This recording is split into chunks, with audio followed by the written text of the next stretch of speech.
Good morning. Thank you for everyone for joining us for our December meeting of the University of Utah Board of Trustees. It's our final meeting of 2025, and so we welcome you here. I'm glad Maria was finally able to get out of Africa after about 2 days of airplane delays, so her input is so valuable to this board, so I'm glad she's able to be here with us, as well as all of the rest of our trustees. Meeting materials were posted last week, and the trustees have all had an opportunity to review the general consent agenda. Is there a motion on the general consent agenda? So moved. Thank you, Randy. Second, Maria. Thank you. We have a motion and a second to approve the items on the general consent agenda. Any debate or discussion? Seeing none, I'll call for the vote. All in favor, say aye. Aye. Any opposed? The motion carries. Thank you for your support of those items.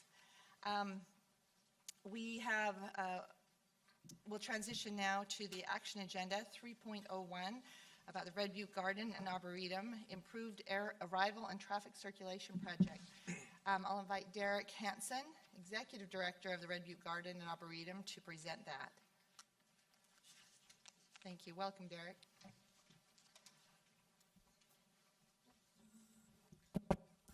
Good morning, everybody. Good morning. Ms. Katie, as she said, I'm Derek Hansen, Executive Director here at Red Butte Garden. Thank you so much for taking time to listen to me today.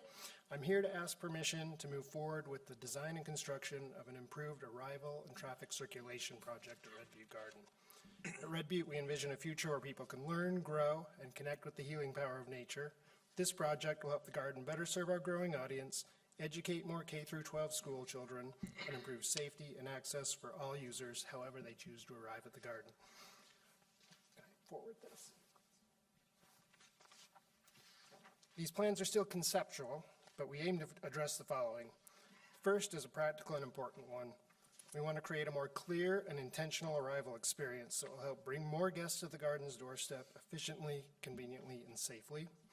This includes a roundabout, which will help direct traffic, improve traffic circulation, and will include an improved shuttle and bus stop.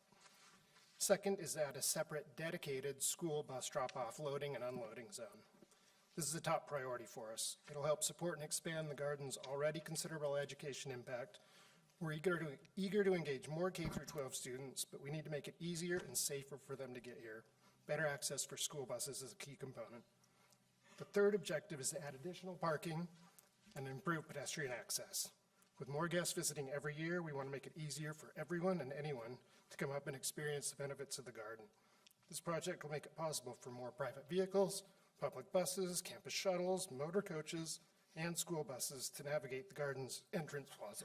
Excuse me. Throughout the project, we'll work with and engage our campus community neighbors and stakeholders. The project is estimated to cost around $5 million. It'll be funded by the garden through earned revenue and unrestricted donor funds. This project will ensure that Red Butte, can continue to grow, continue to increase visitation, and will allow more children and adults to learn about plants in the natural world. So with that said, I'm here to seek approval to move forward with design and construction of this project. Thank you so much. Are there any questions for Derek? Derek, the funding is already in place? It is, yeah, we've been saving. Well, I appreciate if there are no more questions, I appreciate the work Campus Master Plan has done in vetting this with you, and appreciate you bringing it forward. Is there a motion to approve item 3.01 to move forward with the design and construction of a new arrival and circulation project at Red Butte Garden? So moved. Thank you. We've got a motion and a second. Second. Thank you, Kurt.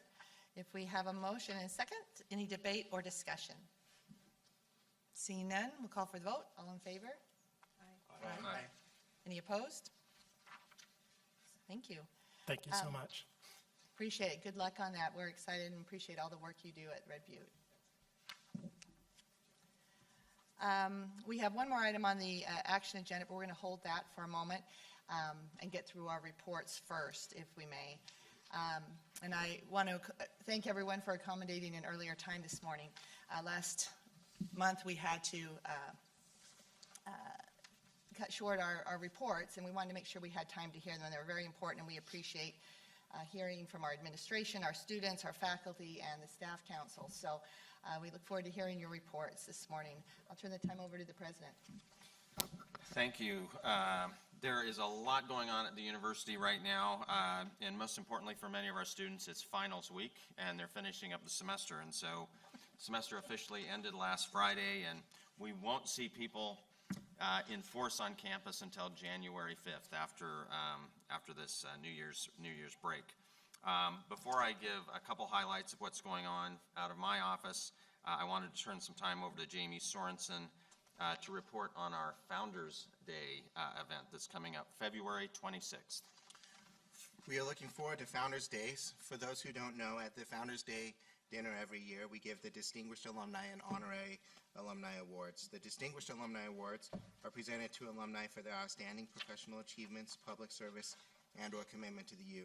The Honorary Alumnus is presented to an individual who either did not attend the U or went to the U for a brief time, a year or less, and who have contributed significantly to the advancement of the U through personal involvement, including donations, volunteer work, and other forms of support.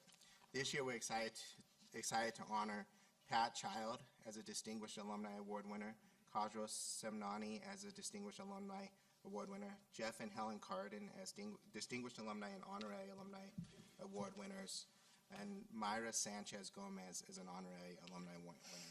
We also give one award to a graduate of the last decade. We call that the Gold Award. And Curtis Pierce, who graduated in 2017, will be receiving that award.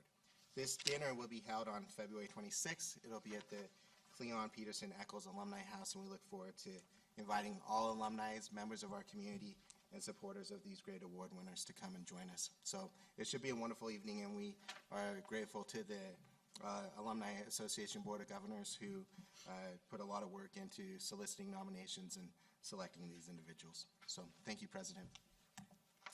Thank you. That should be an incredible event. A couple things to highlight.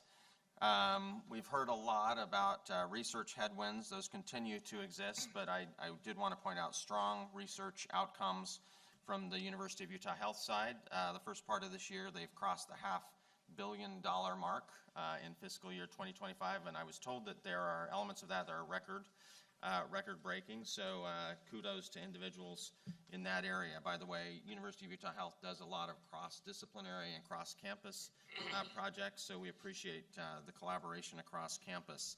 I would say if there is a theme for this month, it has been around our investments in computing.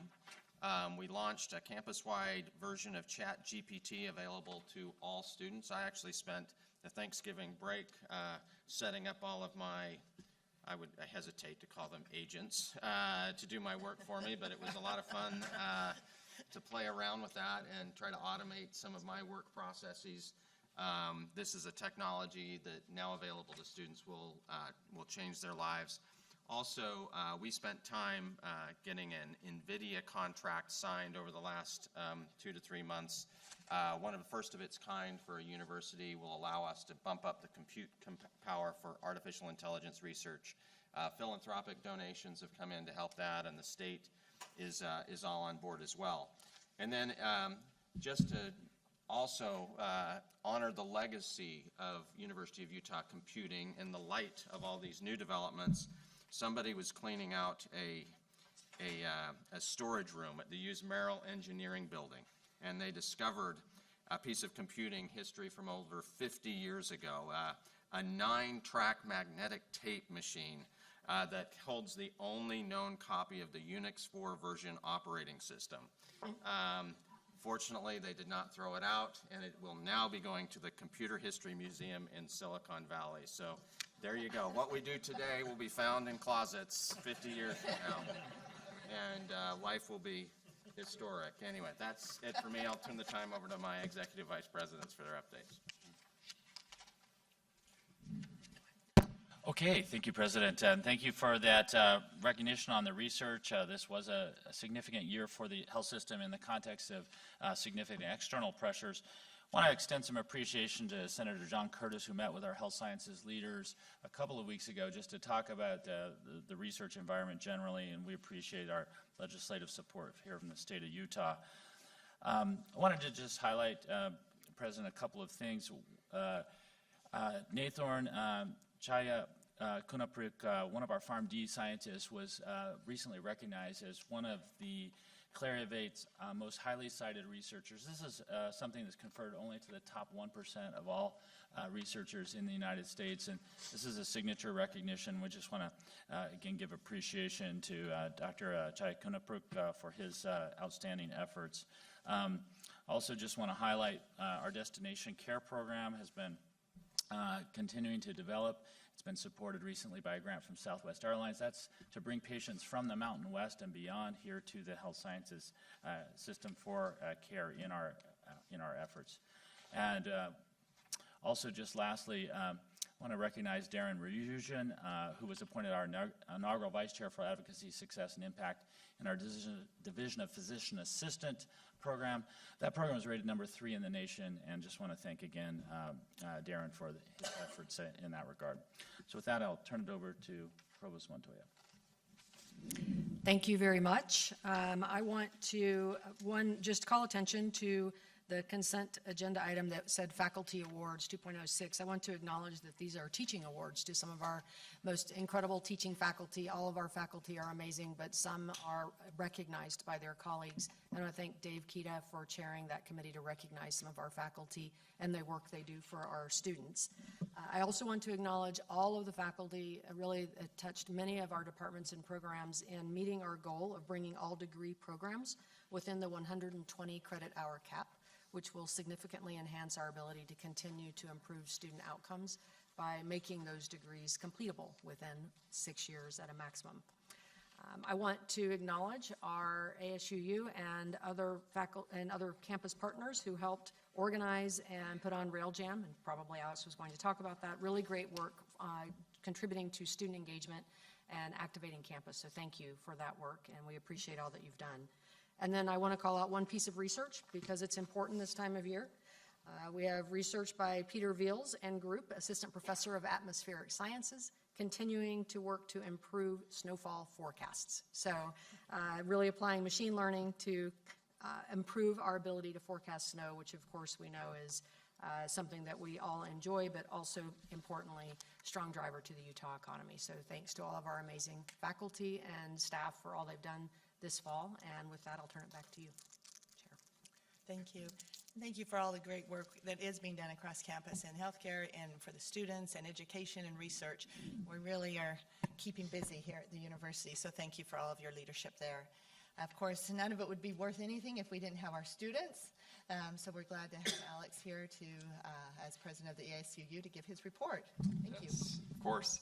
So, yeah, I just wanted to bounce off what Provost Montoya had talked about with our ASUU RailJam. This was the highest attended ASUU-led event in, I think, 5 to 10 years. So we had about 3,500 students there and over 500 community participants. We partnered with Woodward Park City to bring the RailJam onto campus. It was really cool because it kind of went viral. A lot of other schools saw what we were doing and were really excited about it. So it not just impacted our student body and engaged them, but also impacted a lot of other students around the country. So it was a really great event. A lot of students loved that, so we're hoping to bring that back next year as well. On a couple other notes I wanted to bring up. The first was we had a town hall on November 21st about HB 128 and open carry policy with students. That was a great event for students to better understand what that protocol looks like for students on campus who may open carry firearms. Right now we're in the process of our ASUU elections and filing. So all deadlines have just passed this week for our executive tickets and in January for our legislative tickets. So for students who are wanting to run for student body elections, that will be happening here in the spring. And we have a few legislation pieces in our report as well, 2 joint bills and 1 joint resolution, and I'll just refer to the written report for those. That's my report. Wonderful. Thank you so much. Appreciate you. We'll now turn the time over to hear from our faculty in the Academic Senate report and invite President Richard Price to report. Thank you.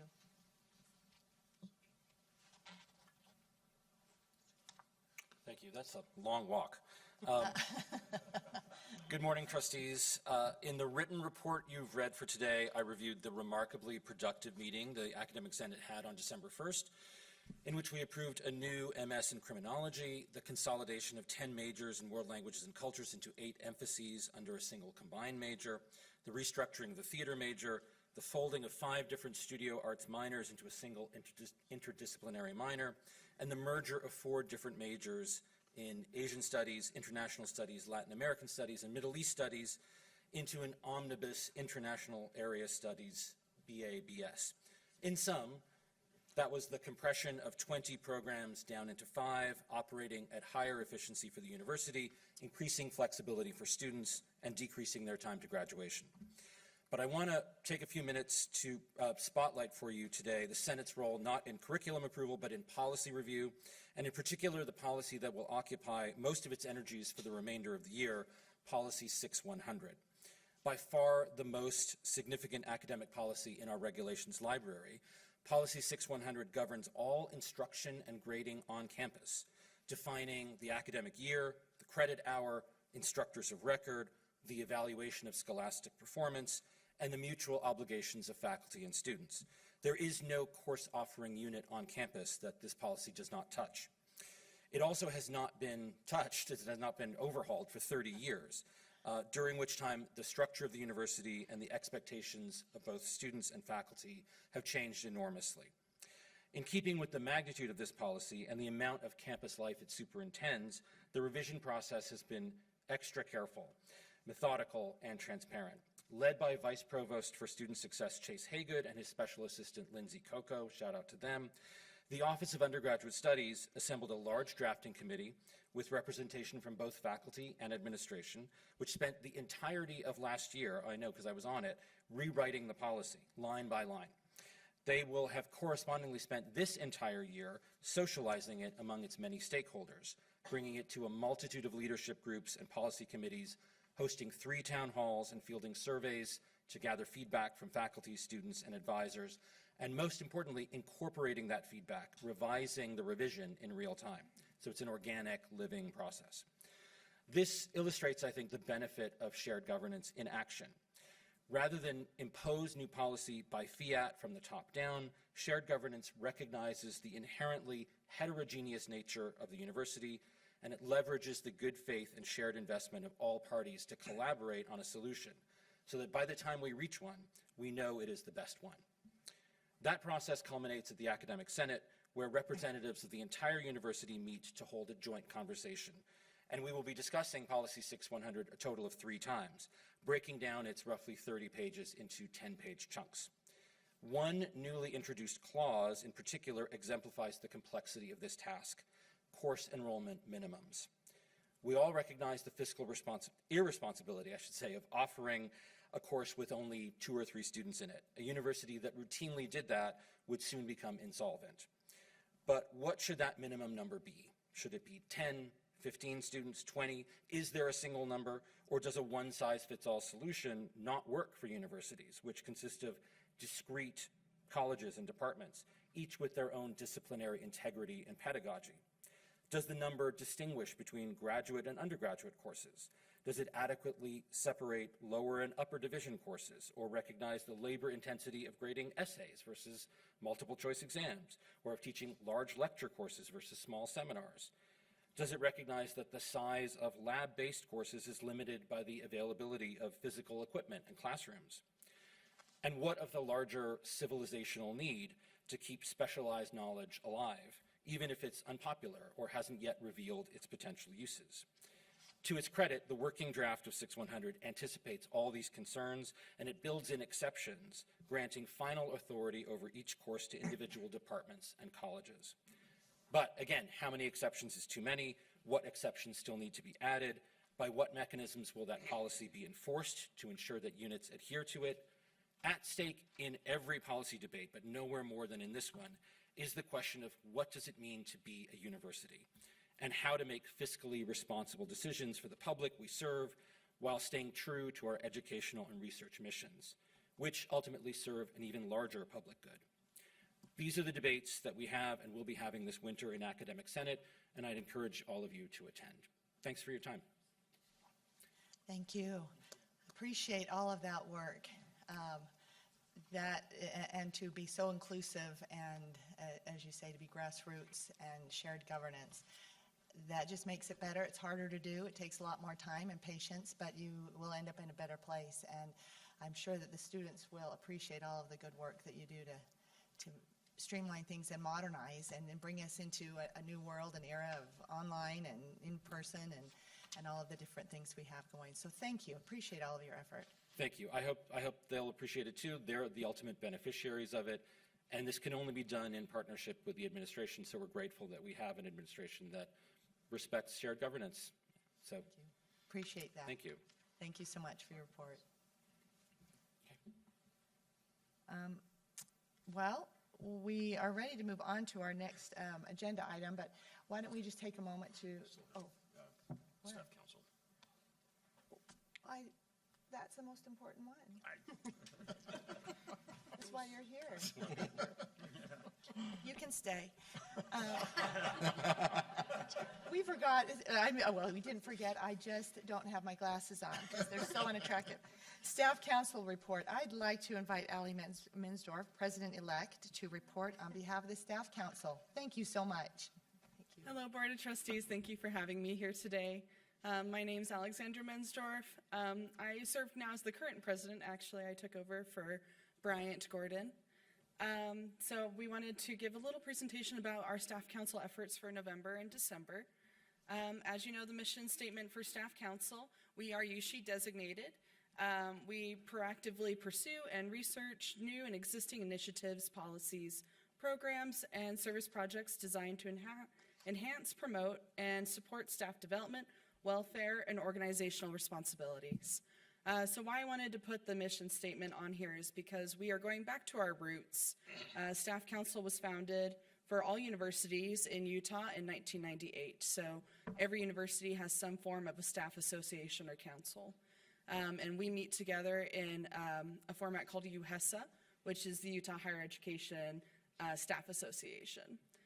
Something that we've been working on is going back to our roots of advocacy and making sure that staff are aware of their resources and that we put together information and support staff when they are going through times of struggle as well as times of triumph. So things that we are working on currently is our community impact. We have been collaborating a lot with Student Affairs. Our Center for Community and Cultural Engagement, or CCE, supports the Weeks of. And so they'll do things like Pride Week, Women's Week, and MLK Week, which is our next one coming up. So Staff Council is going to have representation on all of our Weeks of planning committees. We're also hosting events. We're very excited for our MLK Week to host our annual blood drive, as well as support with our drive to bring forth initiatives onto campus that are historical but maybe haven't been seen in a while. Are just not as popular right now. So we want to make sure that we boost awareness to all staff of different initiatives that offices are doing. We also are supporting the Utah Women's Higher Education Network Book Club. So we have partnered with them. Our next book is coming up. We are reading What My Bones Know, and we'll be meeting December 17th. All staff council and UN events are open to everyone, and all are welcome to attend. We are also working with our Connect to Health First Gen Scholars, Pre-PASO RSO, which is a recognized student organization, one step before RSO, to support a community donation drive for baby food and diapers. A lot of our staff have commented that they are struggling financially lately, and we want to make sure that we support our Student Parent Support Center, as well as our Basic Needs Collective, which are open to all faculty, staff, and students, and our community food pantry, the Feed You Food Pantry, which was started by students as a student organization in 2014. So for our community impact, our book club, What My Bones Know, is by Stephanie Fu. We switch between a nonfiction and fiction book every month. So the nonfiction book, this is about complex trauma and what that does. And so looking into the mental health of staff, we are focusing on our mental health initiatives and have launched a new program with N1H1. So we're very excited to have emergency support and really boost that for staff. But our next book club, we meet in the Marriott Library. It'll be a really fun time, so please consider attending. We're also making sure that staff have the ability to come if they are off campus or if they cannot come physically in person. So we did add a Zoom element. If you would like that information, please check out our website, or I'm happy to send that to you. We also have some committee highlights. Our legislative committee met with the Office of General Counsel to review our bylaws. We're going to go through and update some of those bylaws to make sure that we are advocating fully for staff and that our trajectory for the future is aligned with that as well. Our Staff Connections Committee, we have been working with Utah Asia Campus for staff connection to make sure that our staff there in Korea also feel connected to our Salt Lake City campus, as well as our Harriman campus and Sandy campuses, and all other satellite campuses. We also are very excited to award our Tom Loveridge Scholarship to Miles Thacker. Miles is currently pursuing higher education degrees for a PhD, I believe, in clinical mental health counseling. So we're very excited to have him be the recipient of the Tom Loveridge Scholarship. Our development committee is working with U Giving Day for participation for the 1U Cares program. Our 1U Cares program is our emergency funding for staff and faculty that they can apply for a number of reasons. We want to make sure that we continue that program and build onto that as well so that we can provide emergency funding. They're also working with auxiliary business development for our Xfinity sponsorship so that we can also boost our scholarships that we give out to staff. Our Access and Belonging Committee is working for the partnership with the book club. And then our Events Committee is supporting CCE with the MLK Blood Drive. And our last thing is that we want to make sure that we are boosting what our staff are doing. So Utah Presents is hosting their healthcare stories. We invite everyone to come out and see these. This season we are spotlighting them. It's Utah Presents, the Resiliency Center, and the Center for Health Ethics, Art, and the Humanities. This is the 8th installment of Healthcare Series at Kingsbury Hall, and it is themed Together. They are accepting stories still right now, so if you are a patient or caregiver or someone in patient care, they would love to hear your stories, and it's a really great session. So we invite everyone to come. Those will be held in the spring in March.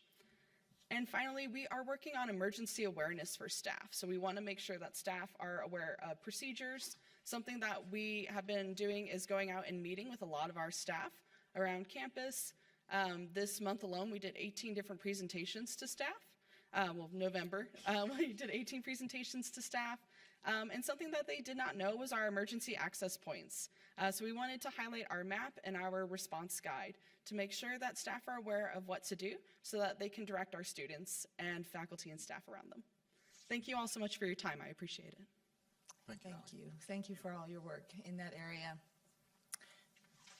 Yes, ma'am. You're allowed to proceed. Thank you.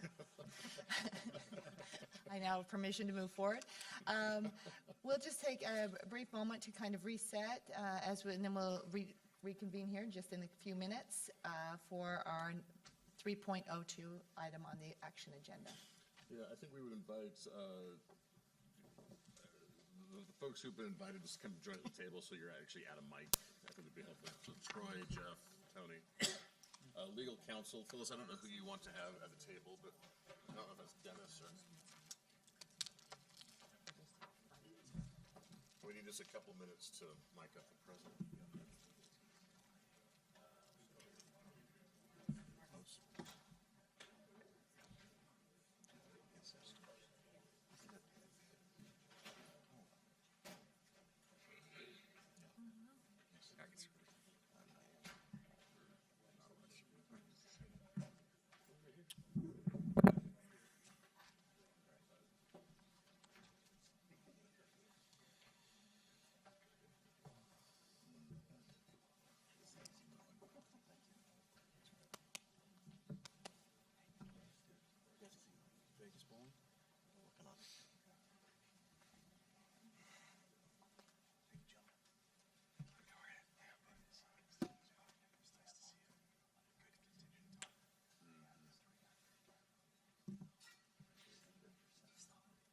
President Katie just stepped out for a second. She'll be right back.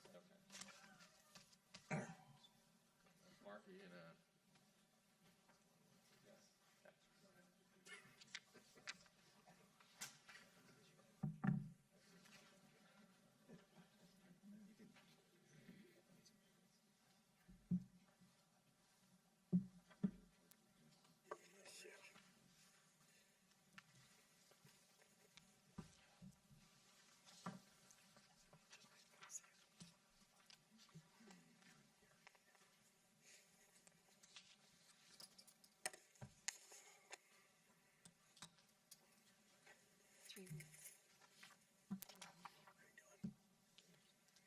So we'll bring your kids here and get that.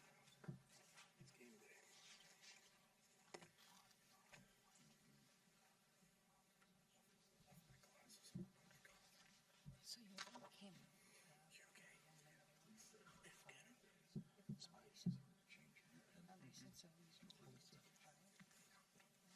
So the new executive director there, Mike, they're used to when my kids can have puppies.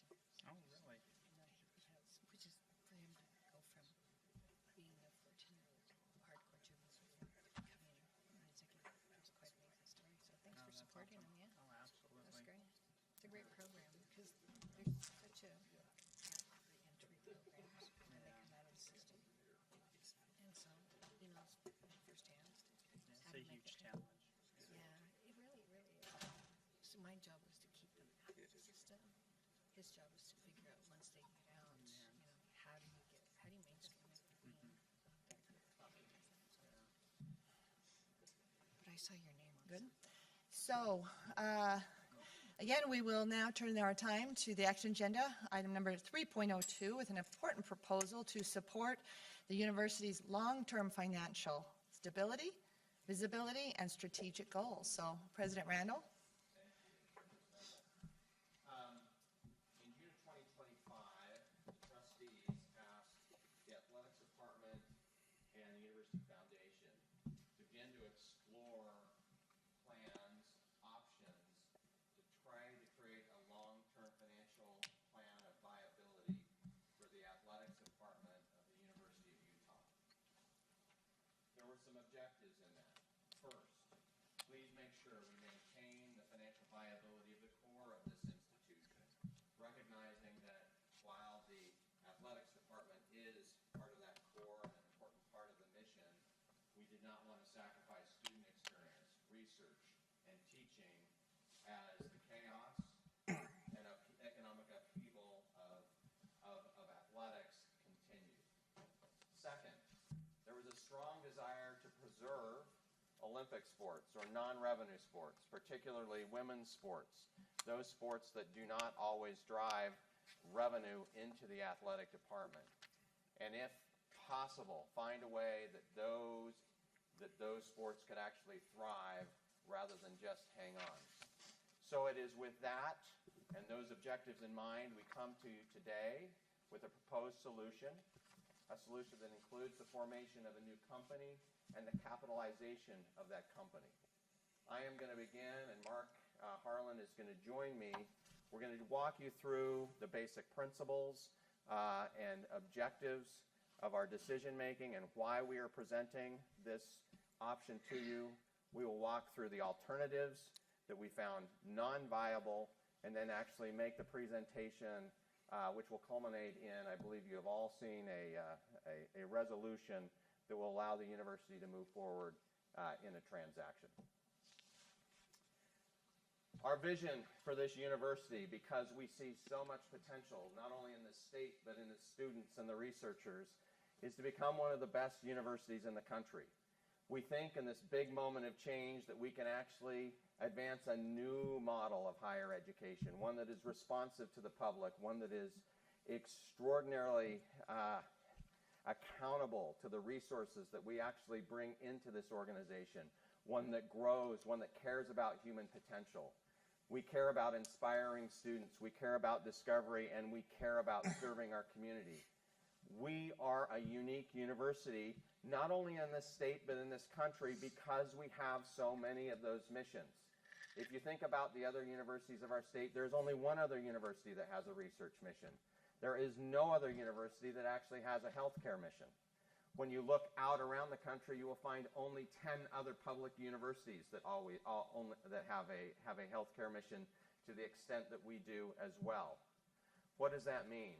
It means if you look at the resources that we poured into those missions, you see generosity everywhere.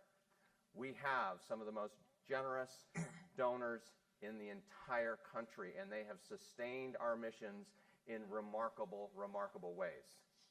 And yet, as we look at athletics as an important component of that mission, an athletics department that this year delivered 95% graduation rates across all of those 500 plus students, a department that has actually never run a deficit, that has always run on a positive surplus, we see a tradition at risk.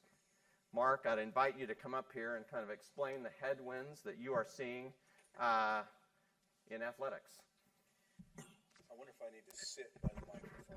I'm going to give you this. Oh, boy. Okay.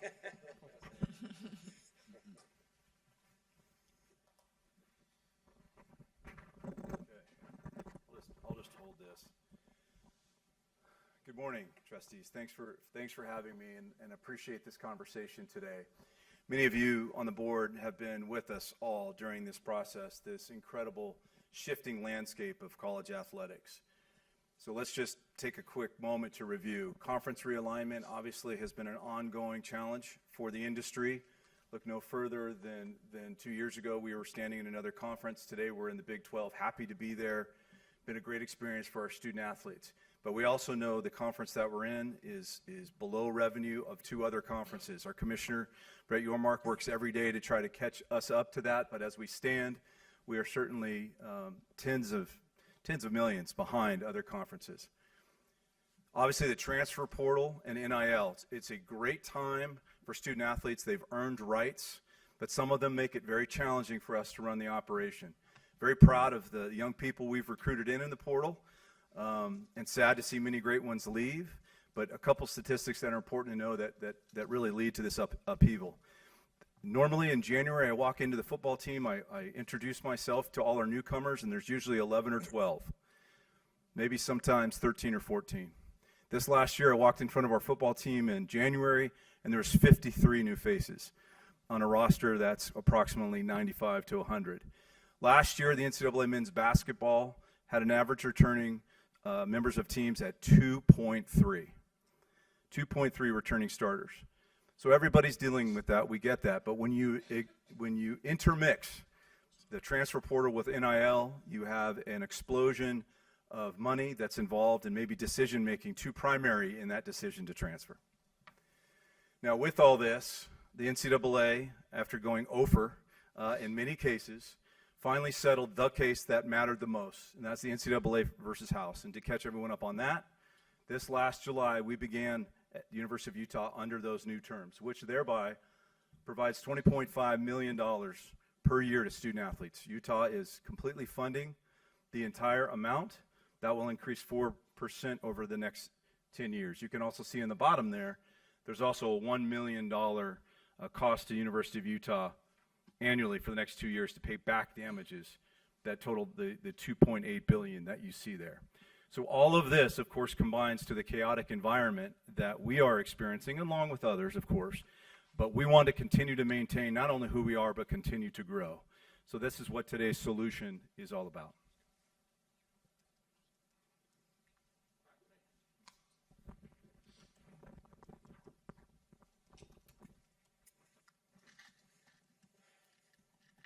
So some additional considerations I think we had to take into account is the current strategy and the current state of higher education in the world. We've all been following cuts and federal cuts, by the way, since we have a healthcare system, changes to Medicaid and the One Big Beautiful Bill Act will hit, and we're coping with in our medical system, cuts to research funding. We have some incredible opportunities right now to align resources with state initiatives in artificial intelligence, critical minerals, and nuclear energy and workforce development. Those are things that we actually don't want to pass up. And then finally, we launched a new scholarship, the Utah Promise Scholarship. Any student with a 3.5 GPA coming from a family under $100,000 of income gets free tuition at the University of Utah. All of these things are part and parcel of our mission and take resources that might have to be shifted to athletics in other scenarios. And part of what we are trying to balance here are all these other missions and also allow an athletics department to thrive in this environment. So let's take a look at some of the options.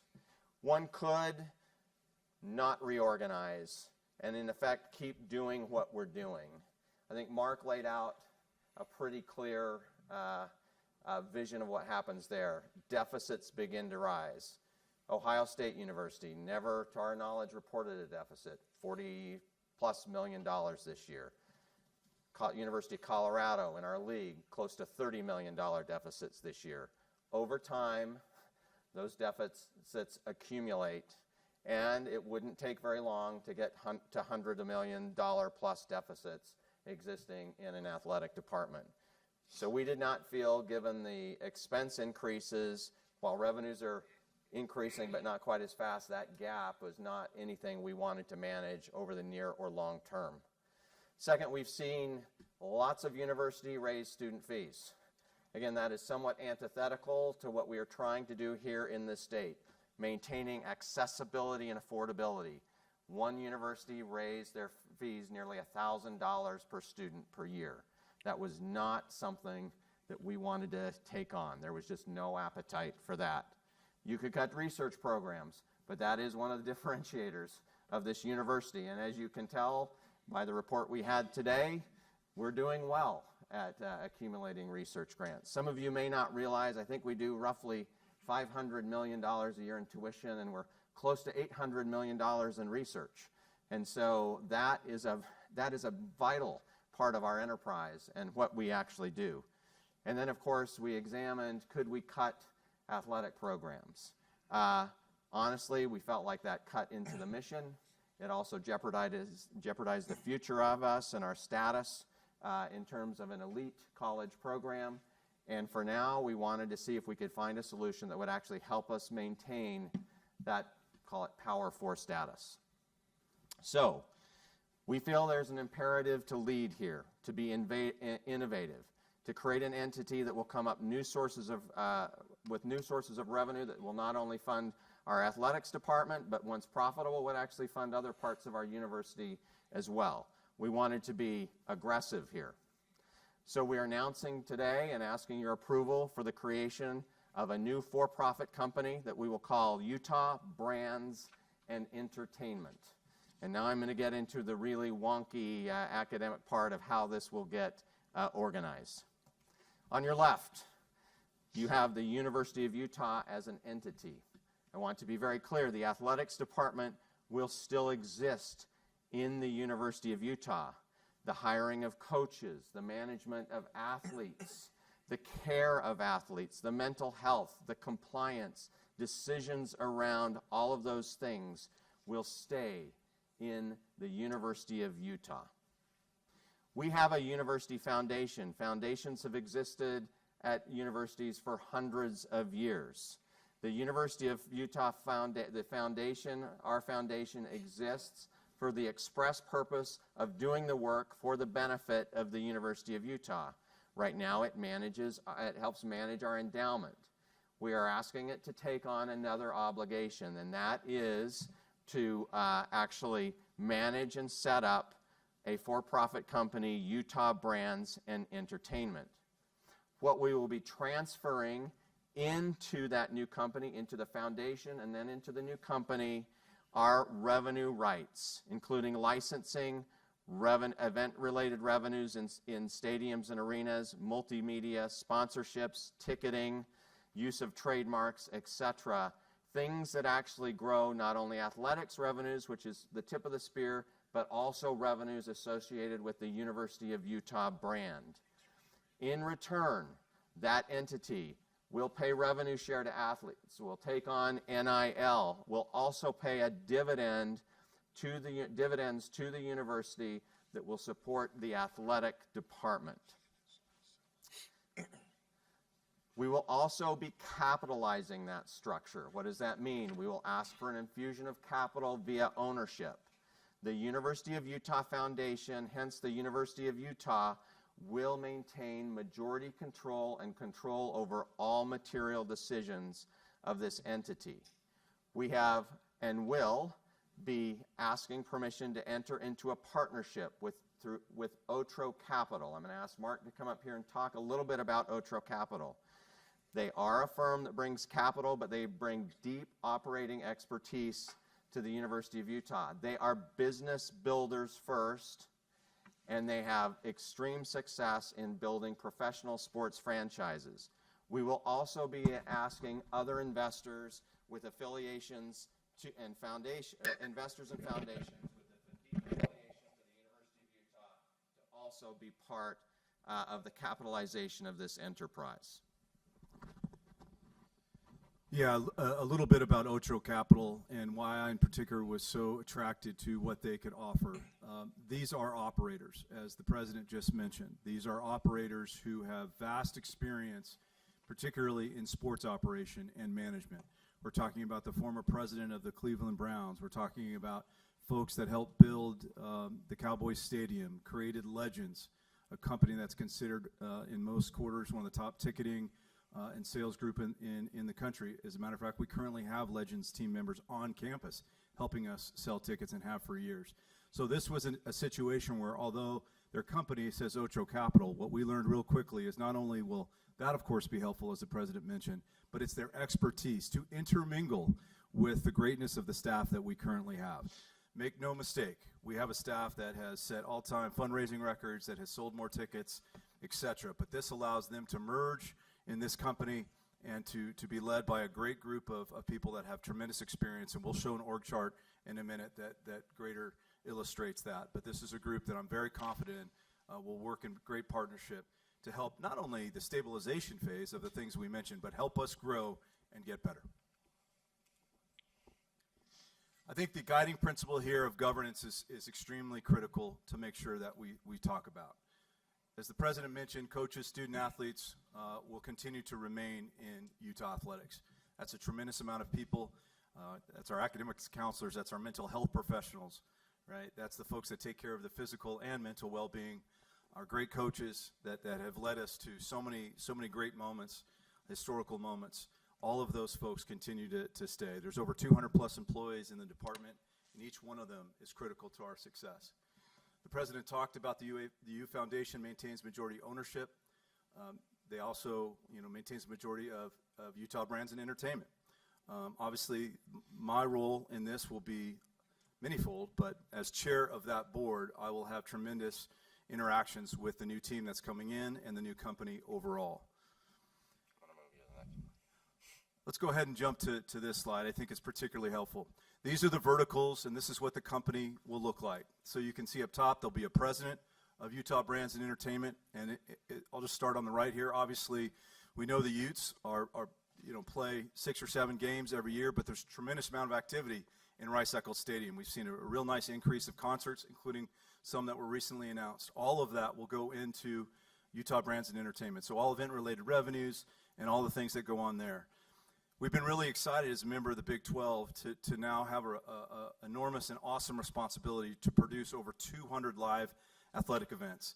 The Pac-12 Network, which is, of course, a thing of our past, used to do all of that, but we're now doing it. So we've hired a team.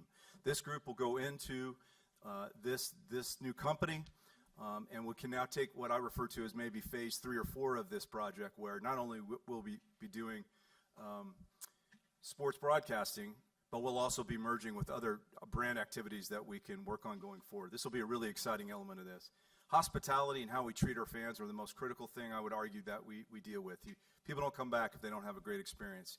Laser focus on this change, assisting greatly in our customer service activities. So that group will also be in charge of that for all our events and other events. You can see their ticket responsibilities there too. When we talk about NIL sales, we're really proud to be at the very top of what you're allowed under the revenue share, but the next piece of all this is making sure all our great student athletes, ones that perform and really develop their brand and lean into everything we're about, have great opportunities in NIL. This group will now assume leadership of that to provide opportunities to our student athletes to create authentic NIL. Authentic NIL. Licensing, obviously, we've talked about that earlier, and the use of our brand and logos. I think we really have a chance to continue the great work that's been done there to introduce our brand in a more broad way, nationally and dare I say, internationally. I was just in London recently. People recognize the U, right? We need to continue to work on that and be great in that space.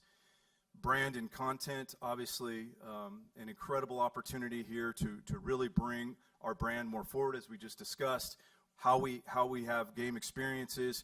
We want to be better. We want to make sure everything's a show. We want to make sure our student athletes have a great environment to compete in, but our fans also. We've been spending a lot of work on digital and social media over the last few years. This group has particular expertise in this area, and we look forward for them to leading those efforts. And of course, the very important bucket of finance. We want to make sure that all the funds that flow through here are managed in a correct way. The leader of this particular group will work closely with Tony Wagner, who's here today, right there next to me, the university CFO, and also John Jentz, the athletic CFO. Now you can imagine under that president up top there'll be, go back real quickly before we go there, there will be significant leadership under all those units. We look forward to that group coming in as we try to work with you all to get this agreement through. Next slide, please. This is just a quick snapshot of what the board would look like that would oversee Utah Brands and Entertainment, with the athletic director being chair and the different seats that would be there. I think the president would agree that this number could change as we go through this process, but that's a general snapshot of what it would look like.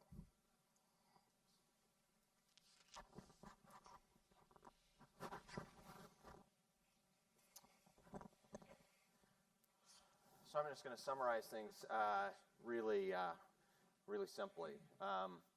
We have a chance to lead and thrive. This is a platform that allows us to access the resources, the capital we need at scale in a very, very different way. This is not a one-time transaction. This is actually a platform that allows us to raise hundreds of millions of dollars over time to support the athletic reputation and the brand reputation of the University of Utah. At the same time, within athletics, it will allow our non-revenue sports, our Olympic sports, our women's sports, over time as this company builds to actually thrive. At the same time, right, it also allows us to preserve our core missions of inspiring students, incredible research in healthcare, right, without relying too much or hopefully in the long term at all on those other missions to actually subsidize the mission athletics. It allows us to stand alone. It allows us to grow. It will allow us to thrive. So with that, I will turn it back over to you, Chairperson Eccles, for debate and discussion of the board. I appreciate all of the board members and their individual responsibilities they've taken seriously in trying to get up to speed on the decisions that need to be made here today. Turn it back to you. Thank you. Thank you for that presentation, Mark and Taylor. I know how much work has gone into this, and I speak for the board in expressing our appreciation to you and to your team for the many, many hours that you have put into assessing this rapidly changing environment, exploring different options, and as well as the work you've been doing to vet this particular proposal. We appreciate your efforts in keeping all of the board members apprised and informed along the way as you've been developing this transaction. And now it's nice to finally all be together in one room to meet as a full board, to ask questions of you and of each other, and to deliberate on this important project together. I would like to make sure we have introduced everyone who's in the room who might be answering some questions. Obviously, President and Director Harlan. David Anderson, CEO of the University's Foundation. Jeff Labram, the University's Chief Operating Officer. Tony Wagner, the University's Chief Financial Officer. Troy D'Ambrosio, the Vice President for Innovation and Chief of Staff to President Randall, and representatives from the university's legal team. So thank you for being here to be available for questions. Before we open up to questions and discussions, I just want to note that this meeting is not a singular standalone moment. It is the culmination of many hours of consideration and preparation by individual trustees on their own. The evolving terms of this proposal have been discussed regularly by our executive committee over the past several months, and each of our trustees has done their own personal research, meeting with university leadership, studying the issues, and contemplating this proposal. And all of them have always had a laser focus on doing what is best for this university on balance, for its students, its faculty, its alumni, its fans, and for our core mission. So I do want to take a moment to my fellow trustees to thank you and express my deep appreciation to each one of you for your commitment and engagement and the many, many hours of thoughtful inquiry and consideration you have given and devoted personally to this matter. I've appreciated the one-on-one and the small group conversations we've had together and with each other that over the past several months, discussing the issue, and now we're all here together. So I hope you will feel free to express your questions here that you've raised separately, share your perspectives and the process that you've gone through to understand this proposal and assessing it and its value here. And then we will have an opportunity, of course, to have more questions answered from our team. I will say that the university and this community is well served by this group of trustees. And I want to thank each of you personally for all you've done and invested in preparing for this moment and this deliberation and today's vote. So with that, I will now open the floor to the trustees to ask questions and have discussion. Chairperson Eccles, Yes, please, can Jane. I ask a question? Yes. The University of Utah Alumni Association supports the MUS, which has 7,500 students strong, and that leads to an interest in our alumni over the past few years who love athletics and love what athletics brings to their experience, both as students and as they become alums. What do you anticipate this transition will do for the experience of fans and alumni who are excited about athletics? Thank you, Jamie. I appreciate your leadership of the alumni group. Great partners of ours through Chris and her team.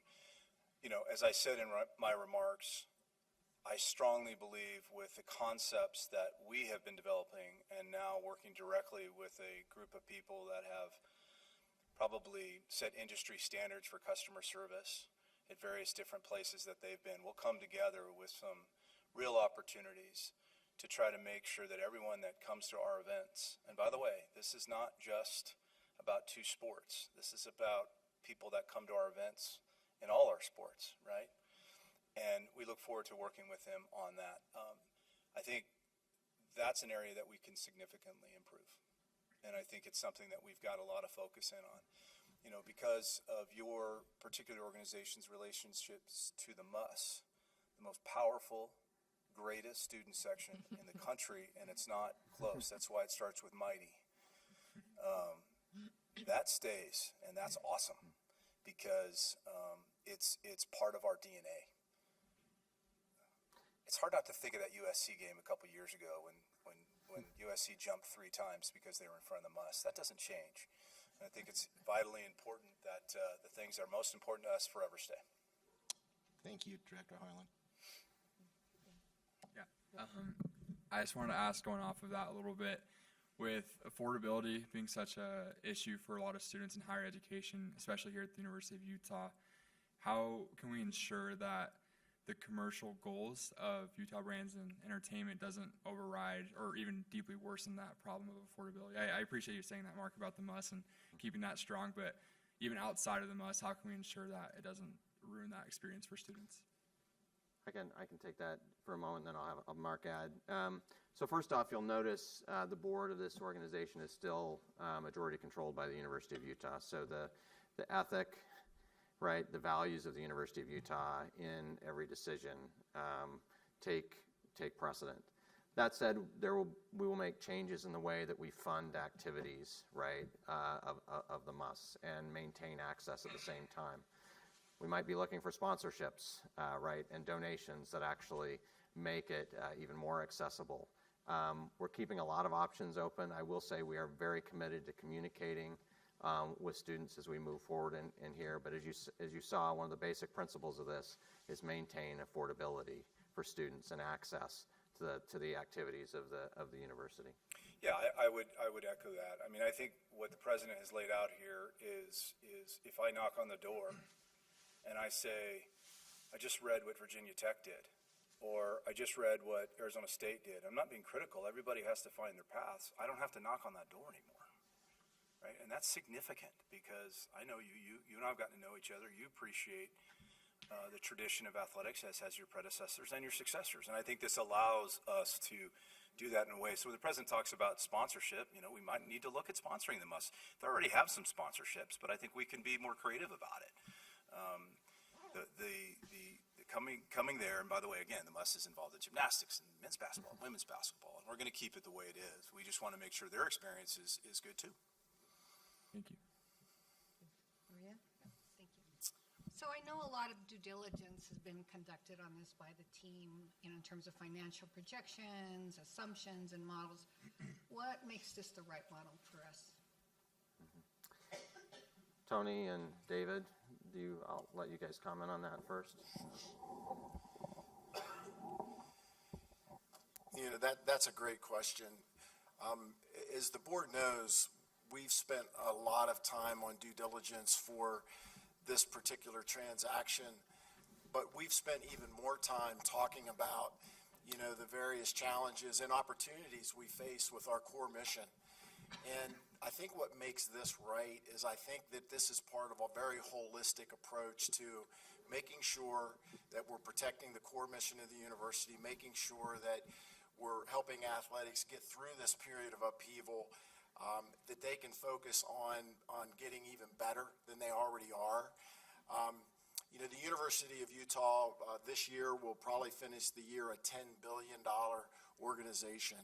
And I think this solution fits into the bigger picture of how we make sure we move the University of Utah together forward, keep it aligned with the state, and make sure it's financially strong as we move forward and face the challenges, but also the opportunities that we have. Katie? Yes. Change is hard. And one option would be to just sit on the sidelines and do nothing. And if we were to do that, what does that look like?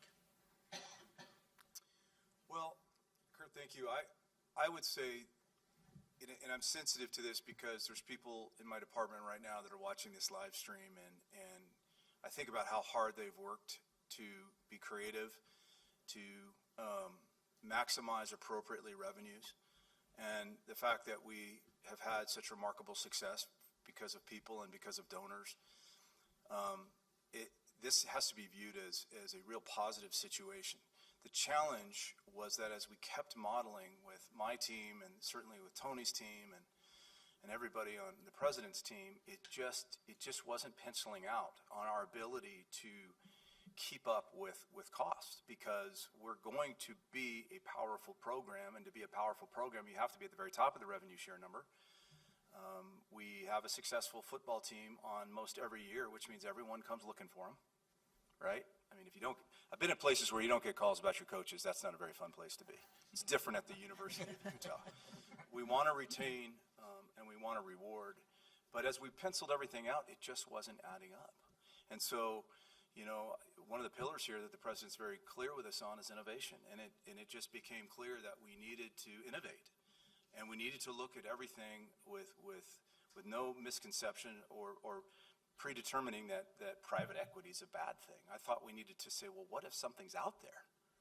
What if something's out there that we found that has great people, great leaders in coming together? So to me, I felt like sitting and collecting deficits every year would eventually, as been described here, start draining other critical parts of this university. I mean, I'm on this cabinet. I'm not just the athletic director. I'm on this cabinet, and I watch miracles be done. The hospital in the West Valley. I mean, that's magical. What's going on at Huntsman? And so it seemed to me, cancer, I should say. It seems to me that this solution allows for us to get better, and also allows the university to continue to flourish.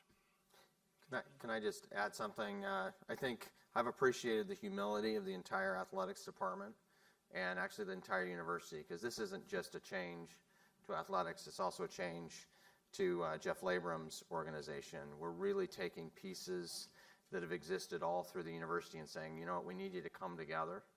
We need you to actually partner with somebody that's going to bring in different expertise that we've had. And I think the humility I have seen, and this is what you want, is that when you want to partner with somebody, you want to bring somebody in that brings a complementary skill set, somebody that's going to make you better.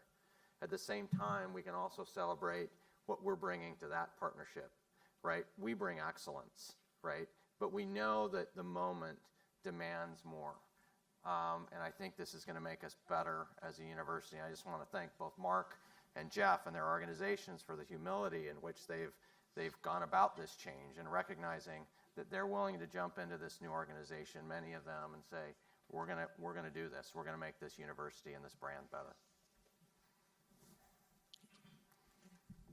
So maybe as a follow-up to that, which again, we appreciate the innovation and the challenges from a financial perspective on a go-forward basis and how you've looked at this, is maybe David, you could talk about how, as president of the foundation, how did you choose a partner in OTRO? What were some of the things you thought would be important as we were bringing in new capital to this entity, and why are they the right one? Because there's a lot of green money there. We could just go find money. I'm confident of that with my background.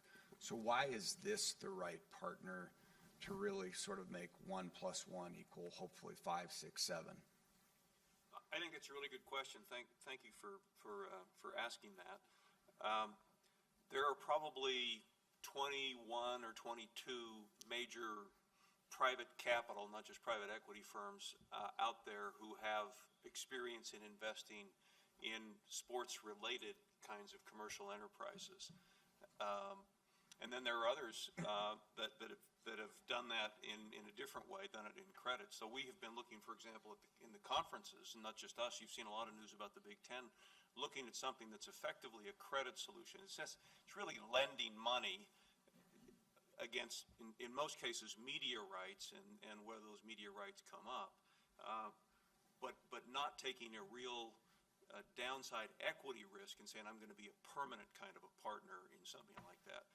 And so and as you can imagine, like every other college and university, we have been approached by a large number of those, just saying, we have great ideas, we want to come in and we want to do that.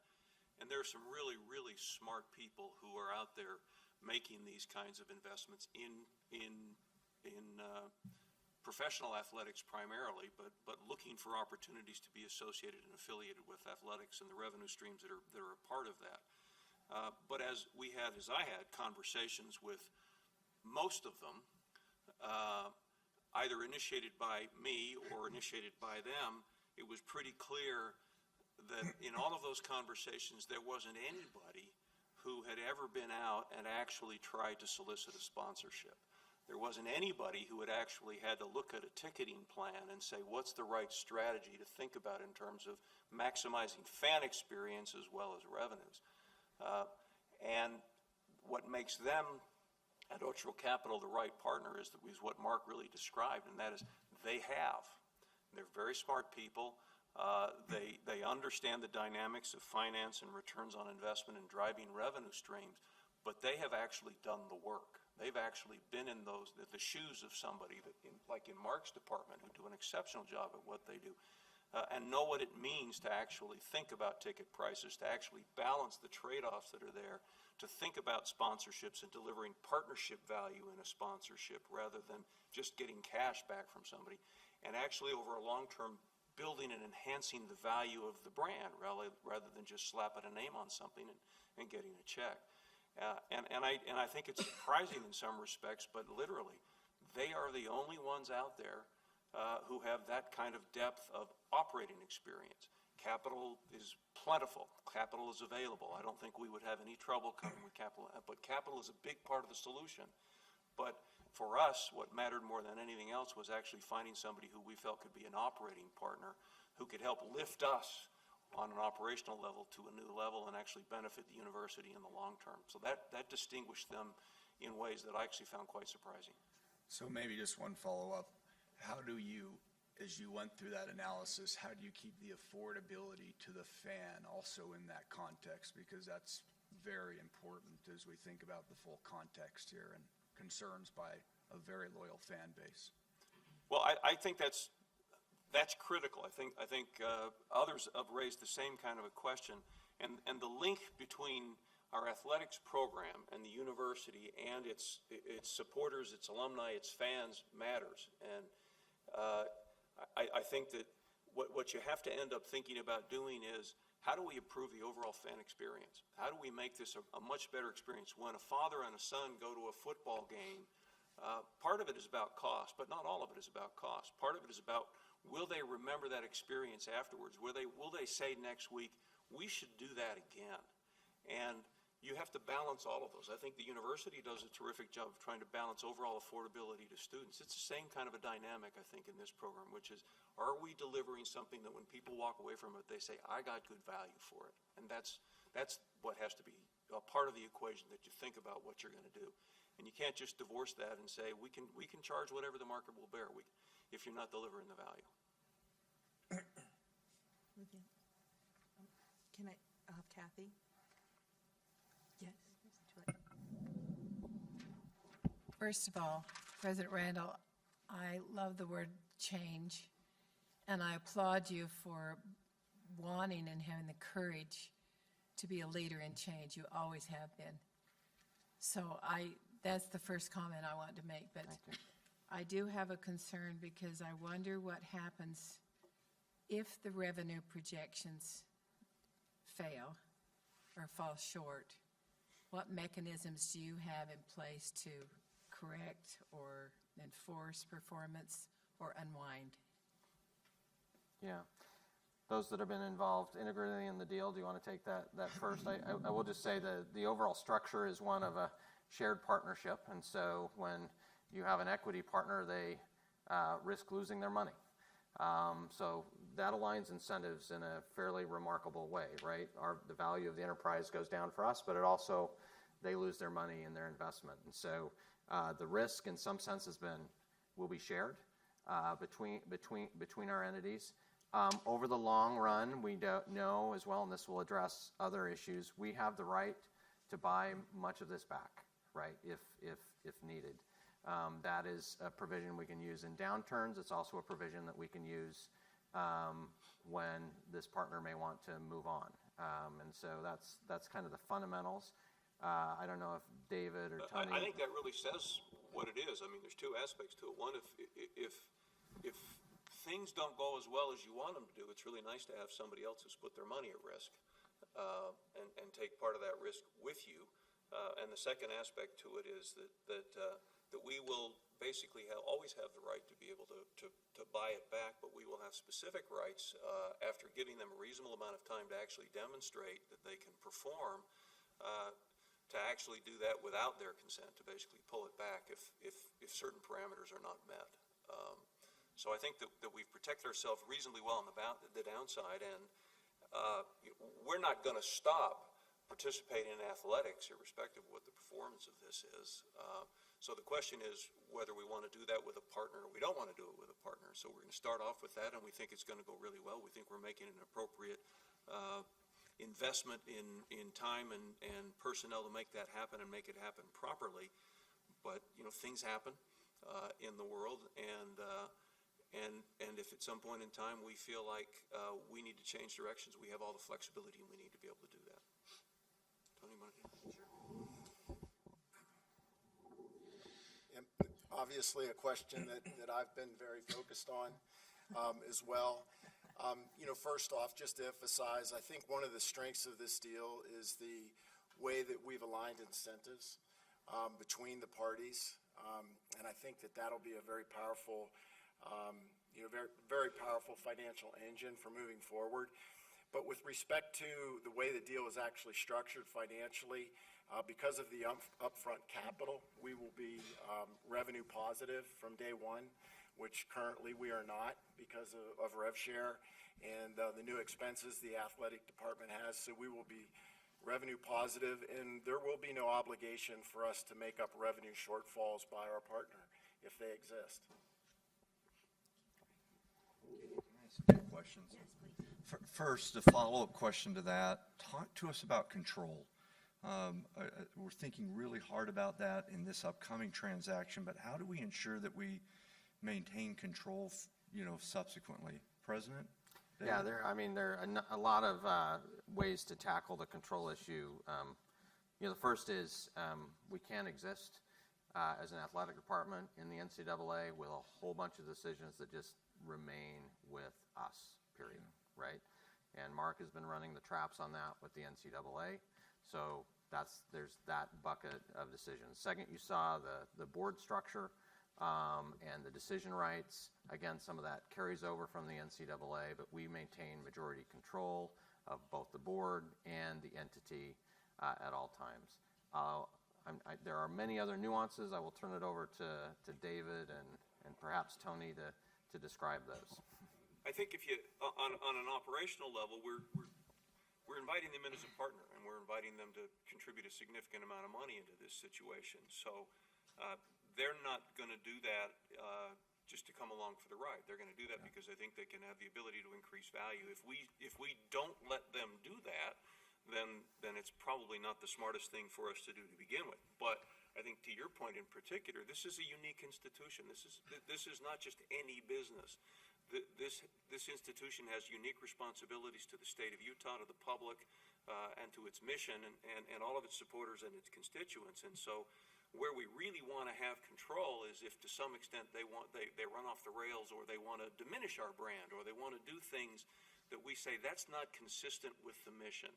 And in all of those circumstances, we retain absolute control. What we have to keep in mind here is that we're trying to blend something that is a commercial kind of an enterprise with a nonprofit enterprise. The foundation is a nonprofit enterprise. We're allied with the university, which is a nonprofit enterprise. And those things exist under our law because they pursue a mission that benefits the public. And in any circumstance that might involve that, we retain 100% control. We have the ability to basically say, you cannot cause us to do things that are actually not consistent with the mission that we have to the public, to the University of Utah, to the state of Utah. And the primary mission of this enterprise, and we've stated it actually in the legal and operating documents, and that is to build the brand of the University of Utah on a national and international scale such that it is an extraordinarily valuable brand.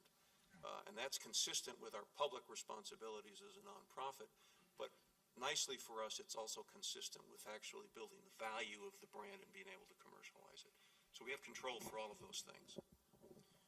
And Randy, I appreciate the question, because this is, when the journey began, I like governance, control,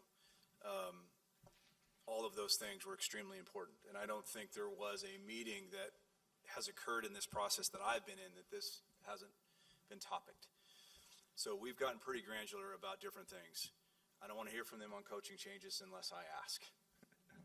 These are smart people, I might ask. The revenue share, they're providing that. They don't decide who gets what. Like, we've gotten really granular. We'll have a head coach meeting on Thursday. I'll explain that, right? And it's important for our, it's not just me, it's the athletic director, whoever that is in the future, and all of that. That is such a critical thing, and it's in stone with the NCAA and with our Big 12 membership, right? So it's very important that we understand that. And I think, as Dave said, as chair of the board, that even adds more to any type of brand, brand questionable. I'm bringing X corporate sponsor that doesn't fit our brand. We have control over that. And to me, that need to be more than said, even though they're completely agreeing with all that. It needed to be in stone. And I think as this group looks at the deal as it continues to get finalized, you'll see that throughout. Second question, let's pivot to academics. Provost Montoya, can we put you on the spot? I think first and foremost, we are an institution of higher learning, and a darn good one at that. Our core mission is creating augmenting and disseminating knowledge. Provost Montoya, will you weigh in on this? Like, what are the implications for academics, for what really matters? Well, thank you for the question, and great statement that we are an excellent institution. I agree with you. You know, as I've listened to the terms and discussion in the meetings that I've had the opportunity to attend and learn more about, what is appealing to me, and I think an important point that the president made, is that we're in a moment of change, and each choice, whatever choice we make, including do nothing, carries risk. And, you know, I believe that the deal as it's unfolding allows us to retain as many of our resources as possible for our mission to support education, which includes affordability for our students, scholarships, access, goals as it relates to education, but also supporting our faculty and our research mission, and that we continue the pursuit of excellence in all of our scholarly endeavors, and anything that protects the core mission. And also, and it's an and allows us to continue to support an excellent athletics program, which also contributes to the mission because it helps us recruit. It helps any advancement of our brand, helps us continue to support our students and advance our research. So I'm supportive because it allows us to maintain that focus on the core and our responsibility to the public. I'm just going to double down a little bit on that, because another part of our mission, as you've described, President, is our healthcare and our research up on the healthcare campus. Bob, can you speak to that and how this protects that part, or how it fits into supporting that part of the mission? Sure. You know, one of the things for the Board of Trustees to consider is one of the ideas that we've had is generative financial stewardship here at the university, how certain elements of the university can provide support to others in the case of the core mission, and as Provost Montoya talked about, our academic mission. You know, we actually did an experiment like this some 40 years ago when we formed something called ARUP. It's a reference laboratory here at the university, and now it's grown to be about 10% of the university's income, and it comes back to support a variety of research and academic endeavors, not only in the health sciences, but even across campus. And so when we have creative ideas like this that can bring forth financial resources over time as they become more successful and actually enlarge the pool that we can bring back to that core mission, how do we support our researchers, especially in the climate of federal funding, which this year has been very tough? How do we get healthcare out to underserved communities? Making sure that out in West Valley or other areas where there's been a little bit of an opportunity to increase the presence of the University of Utah, these types of initiatives will allow us to do that. So I'm grateful that there's been thought and consideration on generative financial stewardship by our leadership team. Thank you. You know, first I'll start by appreciating Kurt's and Kathy's comments on change, but I'll add, President and Cabinet, that what I appreciate, irrespective of what we do today, is the fact that we proactively considered this. So thank you for your leadership in innovating and proactively doing something about the change in the landscape instead of letting it, forcing us to respond. We are a public institution with a public-oriented mission, and I think you know that this has weighed on me as we've considered this, as you and I have talked. And I appreciate the governance discussion so far around the board, around control, around organizational structure. But can you please reaffirm how, as we create this new entity, we're going to ensure transparency, financial reporting, audit, so this entity is still under our visible oversight? Well, the foundation, for example, is audited on an annual basis, and this will be a component unit of the foundation. It will also be an audited organization. The university has rights to be able to review all of our financial statements and all of our audits, all of our board minutes, everything that's part of that. The university actually is represented on our board. The president sits on our board. A trustee typically sits on our board. So so there are many mechanisms by which the university is going to be in a position to be able to get all of the information that it needs.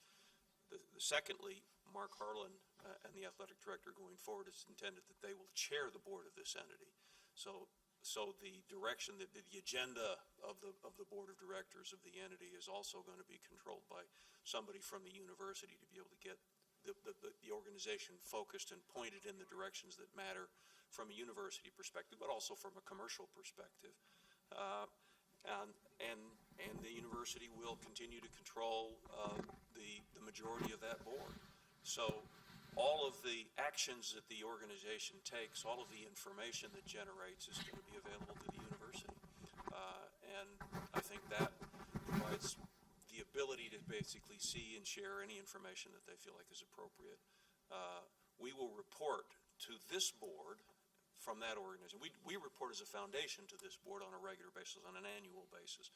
But this entity, we will actually contractually obligate ourselves to ensure that this entity reports to this board on an annual basis, so that you'll have an opportunity to be able to see a report and to ask questions about that report, to ensure that the university's mission, the brand of the university is being built, and the university's mission is actually being complemented and not undermined.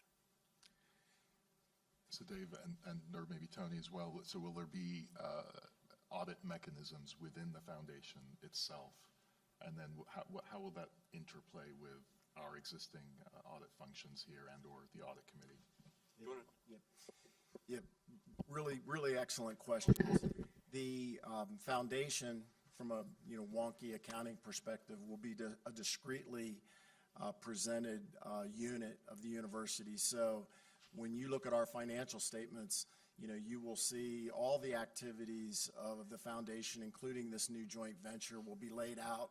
The finances will be, very transparent from that perspective. In addition, we will continue to have the obligation to do the annual NCAA agreed upon procedures audit. And that will lay out the impact of these revenue streams on the athletic department the way they always have. So, there will be, I think, that'll be another mechanism of transparency. From a financial funds flow perspective, when you look at the financial activity of this, myself and my team have been intricately involved in all of these discussions in terms of the financial analysis, the financial projections, and how those things impact the university's finances, the foundation. So I feel that we've really got strong internal controls in place in terms of making sure that the agreements that are govern this are very carefully monitored, and that the foundation is doing the things that it's supposed to do. I think it's been a belt and suspenders type of an approach. Thank you both for that reassurance. So I'm the newest, one of the new members here on the Board of Trustees, having joined after this discussion began sometime in June or July. And so I've been, I think, at a little bit of a disadvantage in terms of not hearing all of the discussion from its origination. But with the help of everybody at the table, I feel like I've been fully engaged and fully brought up to speed. And I will say I have a personal view that's a little different than what's on the board here. But as I've viewed this challenge, it's a significant challenge. There are really three options. The university can rest, which means do nothing. And I think that's been well vetted as a non-option. They can divest, which is not an option, because without the sports, this university dismisses one of its significant initiatives and missions. And so the only option left through that lens is to invest. And that's what's being presented. And I think what I applaud most is that the university has followed a really good process. I'm a big believer in process, and I think that this process has been good. I think it's been well researched. I think the right voices have been engaged in it. I think the right options have been explored. And so I feel with today's discussion and the lens to which this challenge has been viewed is, I think it's been appropriately vetted, and I appreciate the leadership, President, as has been well established, that this is a critical aspect of what makes this university special. And so the question that I think, so that's all a statement. The question that I would like to circle back to one more time is, why would the university not choose to do this on their own? Why don't we build a mousetrap of our own making? I appreciate the question. You can imagine I've spent nights and days and nights looking at that, because I have a wonderful team, as does Jeff. I think that the group that we are bringing in, again, I'm going to circle back to that, is such a perfect match to even make us better in a lot of different ways. Certainly there's a short-term solution here with capital that's very important, and I'm not going to deny that. But I think the long-term ability for us to get better quickly is upon us, especially in the changing atmosphere. The fact that we're combining these units on the university at this time, I thought would be best led by this group of folks, along with obviously the leaders that are in this room. Jeff, I think maybe this is a time for you also to mention, since many of your team is going in, but I think at the end of the day, what I felt like we hit the perfect combination. If we moved all these people out into the entity and they remained all of us, I think that we would have success. I think I put that in the above do nothing. I like how you said resting. I don't think that would have been viewed as resting. But I believe after looking at this for hours and turning it around 15 different times sideways, I felt like the combination of what we're getting from Otro working with us is the best possible way to go. Jeff? Yeah, maybe I'd just add to that. I really appreciate the question, and one that we haven't treated lightly around here. I'm probably going to sound a little bit like a broken record, but very impressed with our teams, Mark's teams, my teams. They work really hard every day to provide great experiences for everybody that comes to this university, fan experiences, day-to-day experiences. And I've been very impressed, as the president mentioned, around how dedicated everybody is to the mission up here. Everybody is willing to do whatever is best for this university and its constituents. So I'd like to reiterate that and just thank the teams, thank my team, Jen Reed and her leadership and the things that she's done to really make a difference up here. I've thought long and hard about why wouldn't we or why can't we do this on our own. I guess I've kind of personalized it in some ways. I think about my life, my career, the decisions I've made have been greatly influenced by mentors in my life that have directed me. I couldn't have taken certain steps forward were it not for great mentors. And I kind of view that this way, that we are bringing in very experienced operators in a sports business.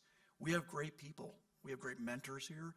But this is experienced people that are working in a professional sports organization and that really bring that to bear here. And so the opportunity for us and our teams to come together and have mentors in this space, I think creates a really unique opportunity for those people in our organizations to continue advancing their careers. So very excited about what this does for our teams.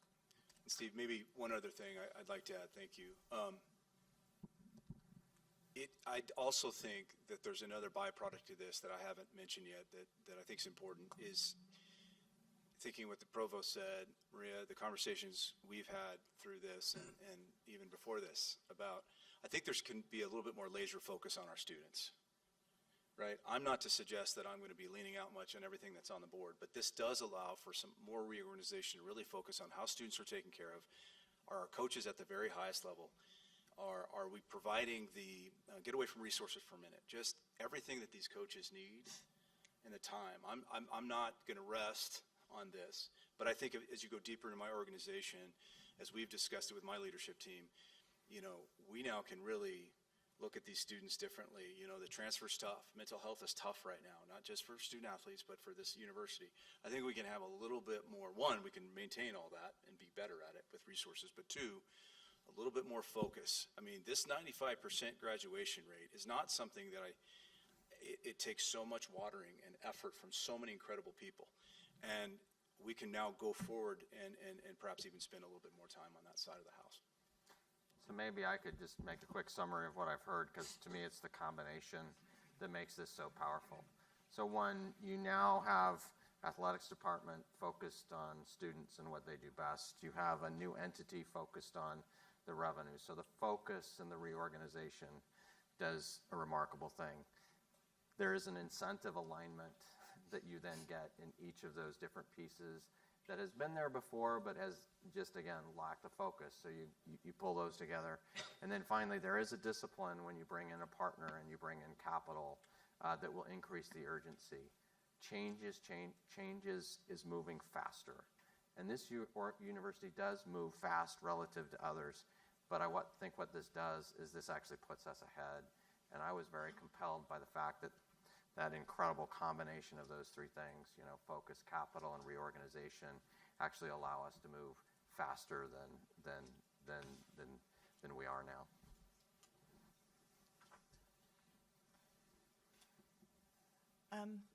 We're moving quickly. I say that, and I'm sure you all look at me with those tired eyes saying, we know we've been working on this for a year and a half here, and I know you have been, but we are moving. There isn't another opportunity like that out there. I have not seen that this kind of effort is being made at other institutions. And maybe you can talk a little bit about that. But that makes us kind of a first mover. That's exciting, that's proactive, that's change. But there are risks associated with that, as well as probably some advantages. And I'd like you to walk us through that.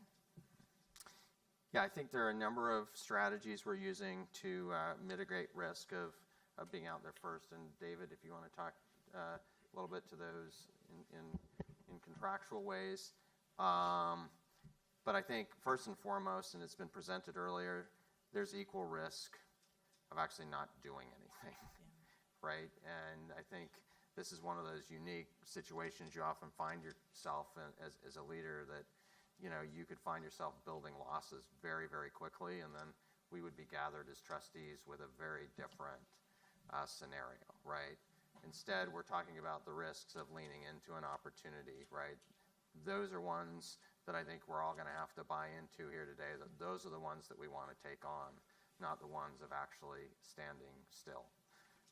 David, are there other comments you would make in terms of how you're thinking about this? Well, maybe just twofold. One of them is that there have been half a dozen, maybe more announcements by universities over the course of the past 12 months of forming entities outside of the university to do exactly this sort of a thing. Typically within a foundation. Sometimes it's a new foundation that gets set up, and sometimes it's an existing foundation. So those steps we're not the first to make those steps, just like we weren't the first to actually form a foundation aligned with the university. They have been doing that since 1891. That aspect of it is not new. We've taken a step further, and of course the press have speculated for a long time about capital coming from the outside, particularly private equity, to come into that. And that new step is essentially inviting in a partner. And so there are all kinds of issues that are going to be associated with that, because there's a tension here between trying to make this as commercial as possible, but trying to actually be respectful of the mission and further the mission that the University of Utah has. There's also an issue of, are we going to get the right value if we're the first ones? If there isn't a really big market that's already established what the value of this enterprise is, and we bring in a partner who brings in capital, are we getting that right value? And I think that's a legitimate question mark. I think one of the things that we have said and negotiated, and that is to the extent that somebody follows us, and I like to be able to say somebody follows us as opposed to we follow somebody else, and that changes our perspective on value, then we will have the right to reprice and be able to they will effectively have to match that, not forever, but within a relatively short period of time, and taking the same sort of risk that they're taking. I think that provides us with a great deal of comfort that we're not going to miss on that. So to me, those are the two things that matter. One is that the half step, I think, is not unique. The bigger step of inviting in a partner with capital is a much bigger one, but their flexibility and being confident enough at their ability to deliver that they would actually say, we'll reprice, gives us a great deal of confidence.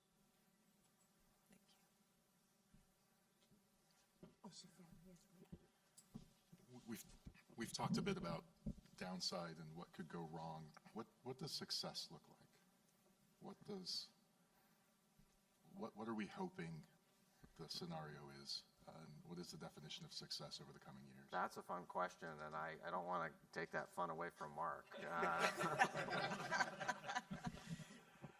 Yeah, I mean, obviously, the revenue growth would certainly on a chart that Tony and John Gents, the greatest athletic CFO there is, and of course, that's fantastic. I view it beyond that. I view the experience and the measurements we'll be doing with our fan surveys, and the different kind of quality we can bring in across our venues, deep partnerships with corporations that can be not just a sign, as was mentioned, but deep relationships with the university on all the appropriate ways that we've talked about with governance. I think we have a real opportunity to do that, and certainly we've been in discussions of what that could look like on a broader based world. I think that the ability to be looked at as a leader in the athletic industry is always important as we set to dominate the Big 12 and whatever the future holds. I think all of those things are positive outcomes of that, and I view this too as I look forward to my existing team just interacting and intertwined as it all lays out to be great partners. I love the way Jeff said mentors and just really pulling together. The folks that work for me are so critical, and this will be a rough couple days as we try to explain it to them.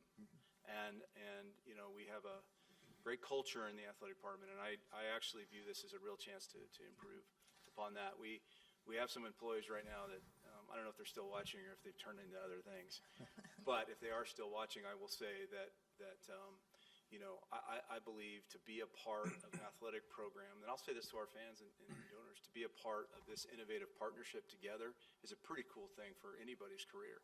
But for our fans, I would say they've been clear on things that we're not good at, right? They've been clear, and they've been right in a lot of different things. And Jeff and I talk about this all the time, and we're really anxious to look back in a couple of years and how the metrics that we look at for fan experience is at a really good place.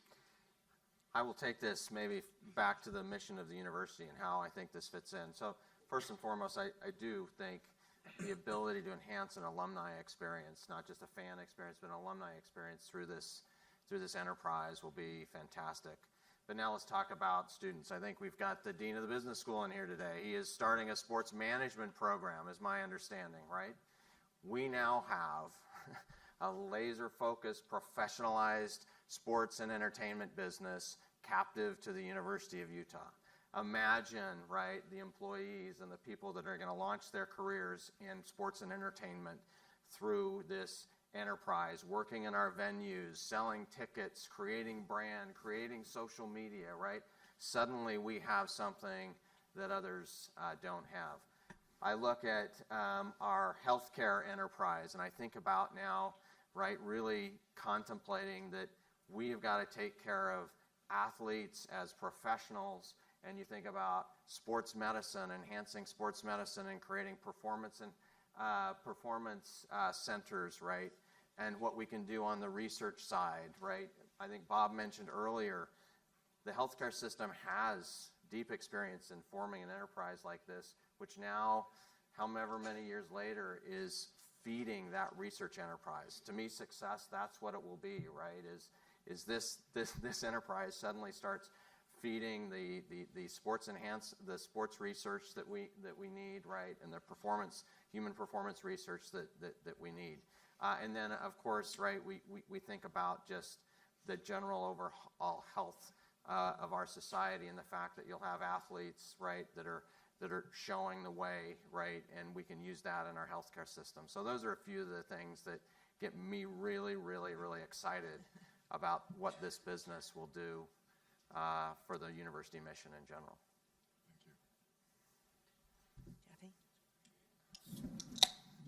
You've covered just about everything, but I do have one more question. You're a critical partner. The University of Utah is a critical partner to the Olympic movement. So how does this affect anything? Do you protect the Olympic partnership, and how does this enhance that partnership? Yeah, I mean, some of the capital that comes out of this partnership will be used to enhance the venue, for example, right? Opening and closing ceremonies. We will see enhanced venues. I think as we make investments, particularly in healthcare, that will be affiliated with athletes now, we'll also be extending that to the Olympic movement and the Olympic organizing bodies that are here in the state. We don't have agreements now, but that type of partnership gets very, very exciting. Any of you have? I mean, we've got dozens of initiatives going on right now in terms of the Olympics, but those are probably two that come to mind quickly. President, this partnership is a proactive solution to respond to a deficit that we really don't have control over, that's been somewhat forced on us. And you mentioned how other universities are dealing with that in terms of raising tuition. What are other universities doing to respond to this? Yeah, I think each university, because they have different economics, they have different board structures, right? They have different state dynamics. We'll deal with it in a variety of ways. But those kind of things that we put up there in terms of options we looked at, those are the general options that individual universities are, right? Raise student fees, cut programs, cut research, increase the subsidies coming from the university. Certainly, many are funding, they're increasing donations. We're incredibly appreciative of our donors, but as I mentioned, our mission as a university is much broader than almost any other university out there.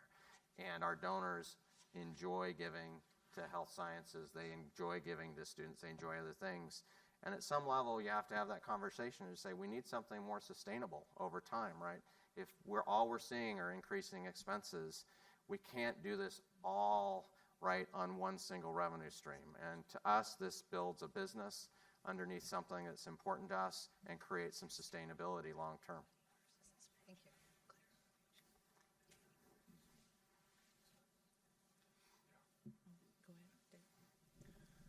Maybe one final question, just going back to this venture and private equity. Sometimes private equity can have a bad connotation. Again, just help us understand why this is a positive connotation for the light of the university and the stakeholders across what you've talked about in the mission of the university. Yeah, I think that, to reiterate, and I was personally not interested in a lot of pitches that came from folks dressed really nice, that were offering, I spoke to the University of Utah, right? Money and, maybe even in larger quantities in some respect, I suppose. But what I saw with these guys was completely different. I saw people that really shared values with me personally and my senior team, great people. But they also had this expertise that I mentioned, and that is what unlocked all of this for me. And the deal and the structure and the governance and everything just started slowly coming together. But I've gotten over, and I understand that this will resonate differently, and I think we're going to be real intentional to talk to people about this. And we look forward to, at the appropriate time as the negotiations are finished, to introduce this group. But I think that for me, I just wasn't interested in the other model. I know it's your business. I don't mean to be offensive. You don't dress like that, but First time I've had a collared shirt on in a long time. Yeah, I've noticed with no stains. This was different. This was folks that really got it, and they understood, and they had really studied us. It was a tribute to so many, for so many years, they had studied us, and they know the state. They looked at a lot of different things, and so it just came together in that way. I would not have let this go much further unless I was told, and I wouldn't have been, if I didn't feel like this was coming with operators who could get us better. And, from a financial perspective, just an extraordinary amount of modeling and forecasting. Essentially this boils down to those revenue streams that the president mentioned earlier and monetizing those. And, we're not just taking their word for it. They bring a lot of experience. We've reviewed a lot of data. I think the forecasts that we're looking at are conservative. I think that, earlier, Bassam, you asked, talk about the upside. We do focus on the downside a lot, mitigating risk. We've focused on that like a laser. But the upside is the difference between surviving and thriving. And, I think that's the thing that's been so exciting about talking to these operators with their experience is, in this brave new world to have a plan to thrive. I think that's the impact it'll have on athletics, but more broadly on the entire organization. So once again, I think a lot of due diligence, a lot of modeling and forecasting. I think we've been conservative in what we're recommending to you, but I think the upside is exciting. Yes. Finance has a reputation that kind of goes up and down as cycles kind of move. Private equity, I suppose, might be the leading edge of what that is. And I think in most people's minds that gets associated with asset stripping and with basically not really caring about values, with not really caring about people.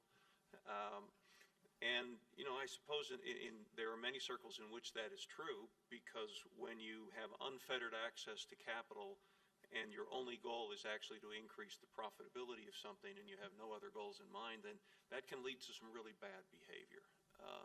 And I've been involved with the financial markets since 1979, and I've seen a lot of really bad behavior. But I've also seen a lot of really good behavior, because it does create the potential to unlock things in a way that's very different.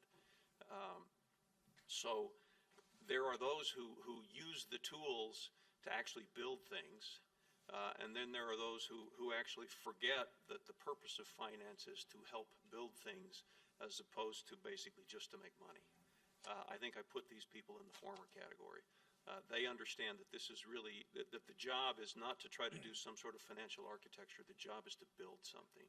And I have talked to a fairly large number of people with whom they have done business over the course of probably about 20 years in different kinds of transactions, in different kinds of situations, but situations particularly that are complicated. And the fact that I consider them to be in that former category has been verified by that. That when the going gets very complicated and difficult and tough, they don't just sort of pack up their bags and go home. They roll up their sleeves and get in there and say, how do we figure this out? How do we make this work for everybody? So they have come off with recommendations from those people who have actually invested money with them and actually got into the weeds with them and done business as people with high integrity, high intelligence, high creativity, and most importantly from our perspective, and that is they understand their business, which is really being involved with the business side of sports as opposed to just the making money side of sports. And so yeah, you can choose the wrong partner and find yourself in a circumstance where your goals are just not appropriately aligned. And we've spent the better part of 2 years, I think, working that through. And that by itself, by the way, says a lot. There aren't a lot who would pursue this sort of a situation for that period of time and help work through the various kinds of complications that have come up with it. But they've been there. And they've been creative, they've been intelligent, they've been business-focused as opposed to financial structuring-focused, and we've appreciated that about them. Right, thank you.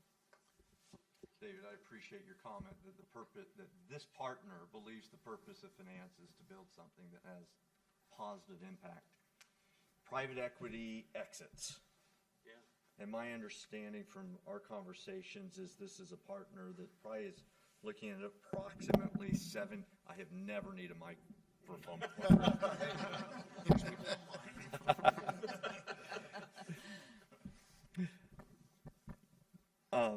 My understanding from our conversations is probably a 7-year horizon. Nobody has a, crystal ball. What scenarios have you modeled?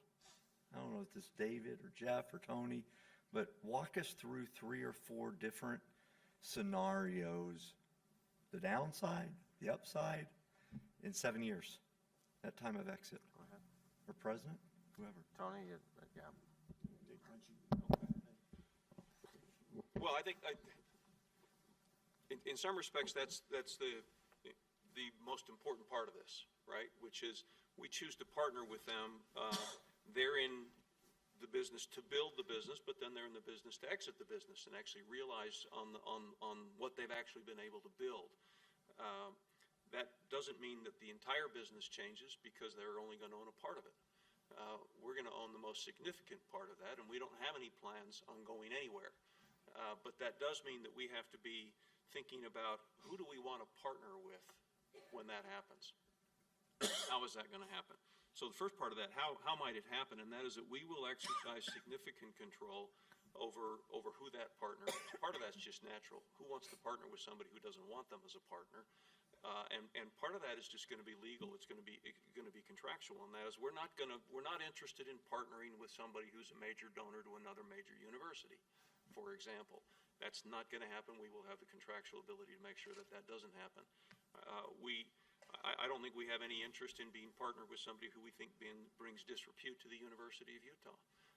And we will have control over that. So their ability to exit is not an unfettered ability to exit. Their ability to exit is to exit into a situation with a partner that we help to select, and that has to be a partner that is acceptable to us. So that's maybe the first aspect of that. And let me add one more thing to that, and that is that a partner who's acceptable to us is not just a partner who doesn't bring problems. It's got to be a partner who helps us build the next level. One of the major things that we will be focused on throughout this whole period of time, and that is building the next layer of management. As opposed to when somebody exits, we want to bring in a whole new team. What we'd like to be able to do is already have that team in place and be able to have them elevate and step into that business, into that next level, and have the same opportunities that their predecessors had. So all of that is stuff that we thought about and that we intend to, that will be really, really important. So assuming that we get there, it's probably a 5 to 7 year period of time, something like that.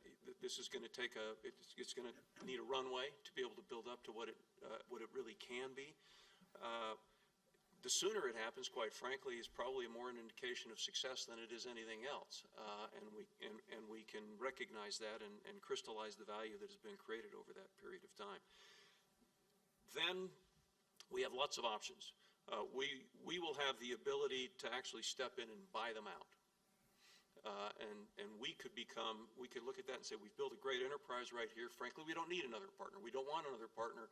And we have now all the capital that we need in this enterprise, so why would we go out and ask somebody else for money? So that's one option. Another option basically is to do that with the supporters who have already been a part of building this potential structure that we're talking about. And offering them the opportunity to go out and partner with somebody else and come in to the next phase of this. I think that there's a sort of a pie in the sky kind of an option, which is maybe this becomes more of a community asset down the road, and not just us, but now we invite in partners from the local community to be a part of that. So I think we have a lot of different ways in which we can look at doing this down the road, and to the extent that this thing is commercially successful, we have lots more options. To the extent that it is marginally commercially successful, it's an asset that we still want to own as a university. It's something that is critical to us. It's kind of our front door, and our ability to keep control of that is something that will have in this enterprise, and that we'll want to exercise. Is that, Tony?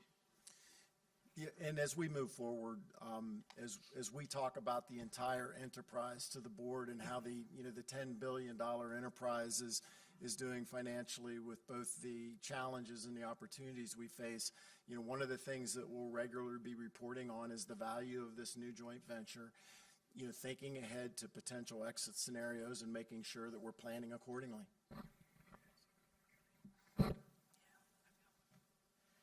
Thank you for all that. I just have one question too, is we are a public institution, which I imagine throws some complexities into this endeavor. Just elevating out beyond just the deal itself, what are the institutional risks to the university? I mean, we've talked about a number of them, but with a little different lens at this case. You know, we have the financial risk, we have reputational risks on the use of the brands, we have a tax structure to protect. Can you walk us through the institutional risks and those complexities and how we're addressing them and mitigating those? Sorry, I was talking to Troy at the same time. If somebody else caught that, I can pick up. Institutional risks. Institutional risks as a public institution and the complexities that it brings into a transaction like this and how we are mitigating those.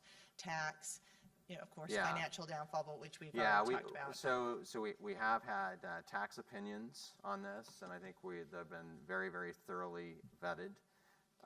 We certainly have had a lot of opinions regarding organizational structure, how that actually ties, the ownership structures tie in to the University of Utah.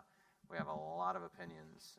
You heard the opinions already on how we mitigate financial, how we get transparency in terms of financial viability. We have had downside scenarios, right, protected as well.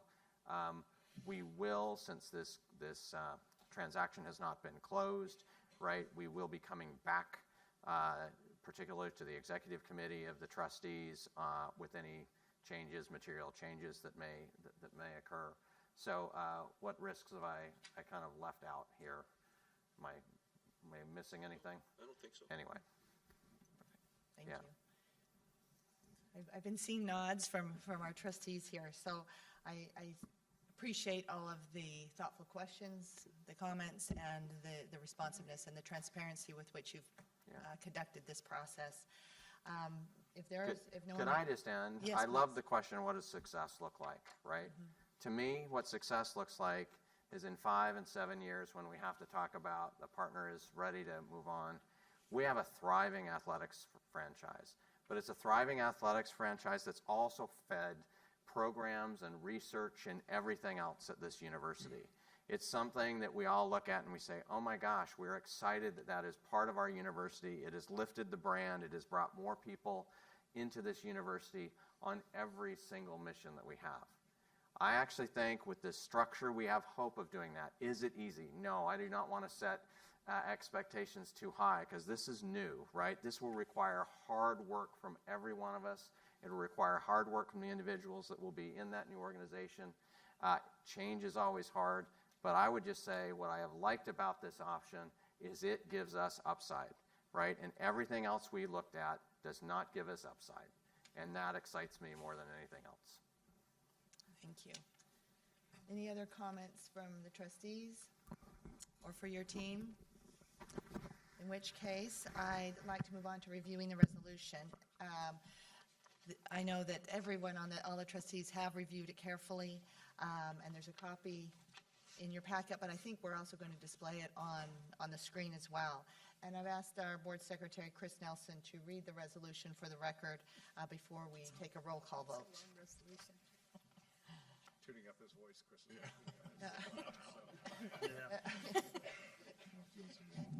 Yeah. Do you want me to read the whole thing, or do you want to start with the resolutions? I think we'll read the whole thing for the record. I think was recommended. Okay. So everyone get comfortable. Will you all pull that up on the screen? Or? Oh, that was my job. Sorry. You're on AV too? You're on audio visual as well?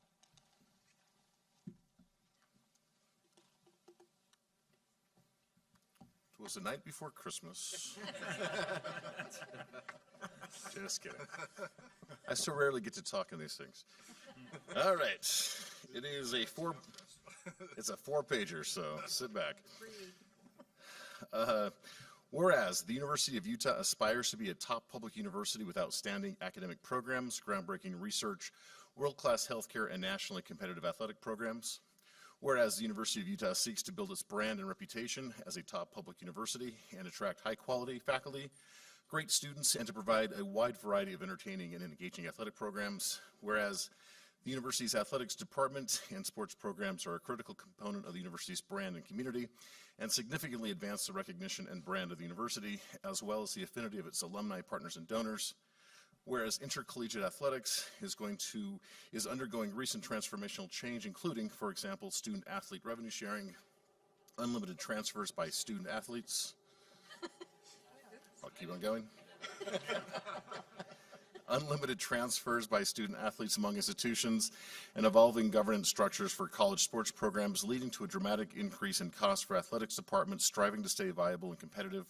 Whereas future costs of supporting a nationally competitive athletics program will outpace anticipated sports-related revenues as historically pursued, and with the advent of revenue sharing with student athletes, this gap will expand significantly. Whereas the traditional financial model for college athletics is no longer sustainable or consistent with the university's mission to serve students and support academic excellence, creating a financial challenge that the university must resolve. Whereas both the board and university senior leadership desire to address the financial challenges described above with a view to limiting adverse impact on its valued university community members, including students, faculty, staff, fans, donors, and Utah taxpayers. Whereas the foundation's efforts, the university intends to coordinate all branding and marketing activities across the university to maximize the effective value of its athletics brand, its academic brand, and its research brand for the benefit of its overall mission.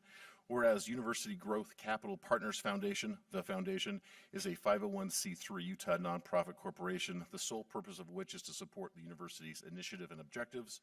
Whereas pursuant to these resolutions, the university will entrust the foundation as a good steward of the university's brand to promote its overall brand as well as the university's athletic programs in a way that protects and enhances the university's reputation and goodwill, and ensures the university can protect the use of its brand for the benefit of future generations.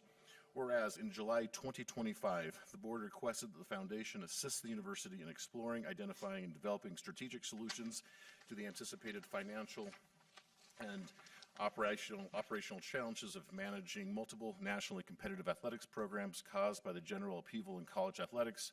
Whereas the foundation, along with university senior leadership, proposed that the university engage in an arrangement, the plan consisting generally of the following. Bullet point 1. The foundation has incorporated or will incorporate a subsidiary to the foundation, Utah Brands and Entertainment, LLC, future UB&E, for the purpose of generating and enhancing revenues to the extent consistent with the university's academic mission to support the university and its athletic programs while building and protecting the university's brand. Bullet point 2, the foundation intends to partner with Otro Capital, Otro, a firm with deep expertise in sports, entertainment, and media enterprises, to invest in UB&E and partner in UB&E's commercialization efforts. The foundation will retain a majority interest in UB&E and will have the right to appoint a majority of UB&E's board members, the chair of which will be the university's athletics director, ensuring the university and foundation leadership retains oversight of UB&E decisions important to the university. The university will transfer to the foundation, and the foundation will assign to UB&E select core revenue streams as well as certain revenue-generating assets and opportunities from athletics and other university departments. Decisions regarding university sports programs, coaches, scheduling, and operations will remain the responsibility of the athletics department under the athletic director's oversight. Through UB&E, the foundation will oversee, enhance, and grow key revenue streams across athletics and other university departments, including major components of the fan and commercial experience, such as media rights, ticketing, concessions, merchandise, hospitality, private events, corporate sponsorships, and university-wide trademarks and licensing. The board has been informed that as part of the plan, the foundation has arranged with partners to capitalize UB&E with a lead investment coming from Otro Capital and university supporters, including philanthropic foundations and other parties closely affiliated with the university. Value that will be received by the university as a result of the plan will be commensurate with a valuation process implemented by university and foundation senior leadership, exercising reasonable business discretion in consultation with the board executive committee. And it is anticipated that the university will receive from the foundation regular cash distributions as agreed between the foundation and the university, which proceeds the university intends to use to fund its athletics department, financial obligations, as well as other university initiatives selected by the president from time to time.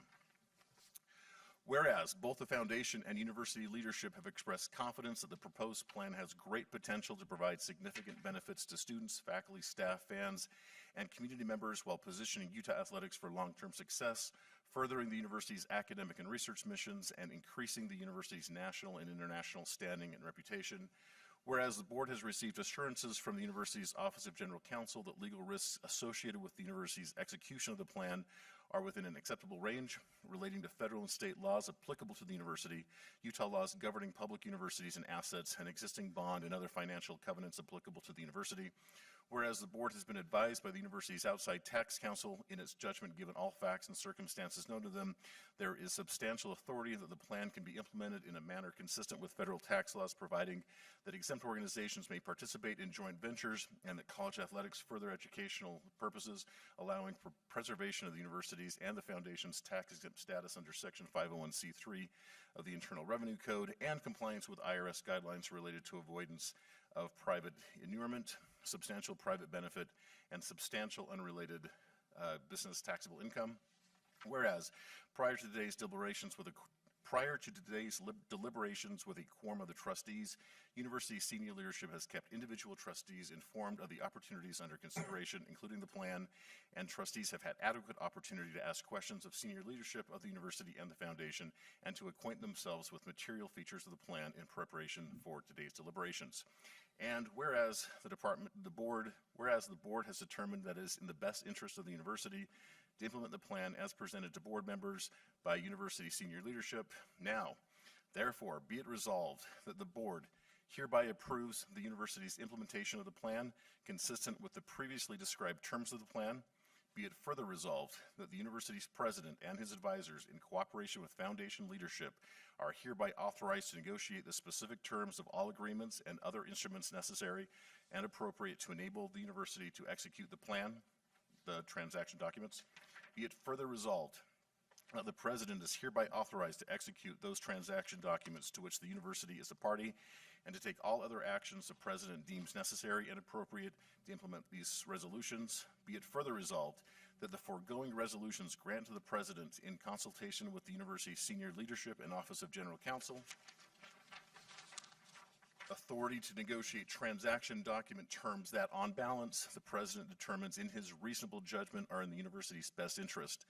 Be it further resolved that the president is directed to keep board members informed of material developments pertaining to the plan up to and including the university's finalization and execution of the transaction documents. Be it further resolved that the president is directed to consult with the board's executive committee with respect to any circumstances described below, following which the executive committee will determine whether it is necessary and appropriate to seek further review by the board if, based on the circumstances, the final terms of the transaction documents do not, bullet point, do not express assurance that, except as otherwise expressly agreed by the foundation and the university trustees, the foundation will retain, 1, a majority of voting control over UB&E, 2, the right to appoint a majority of UB&E Board of Managers, subject to allowances for independent board members with relevant sports, entertainment, and media expertise, in which the foundation representatives on the board will have a super voting rights, giving the foundation control of board decisions, and 3, veto rights with respect to any corporate restructuring, merger, the sale of substantially all assets, significant indebtedness, and other transactions resulting in a change of control of UB&E.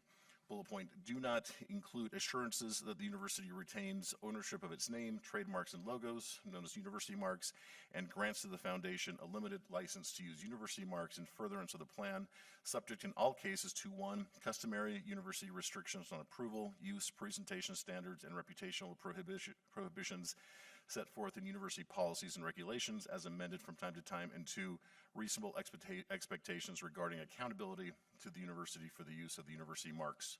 Bullet point, appear to include university guarantees, obligations, or other significant financial commitments that would create a materially adverse risk to the university unless previously presented to the board.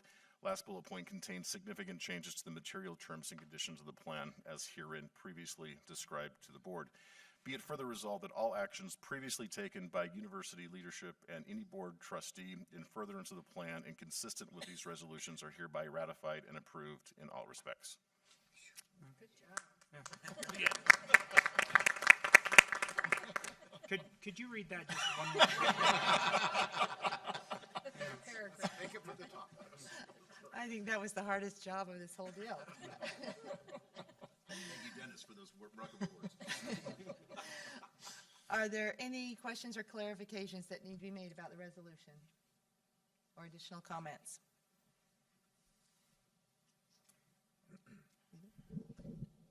You know, when I joined this board, I sincerely couldn't spell Big 12.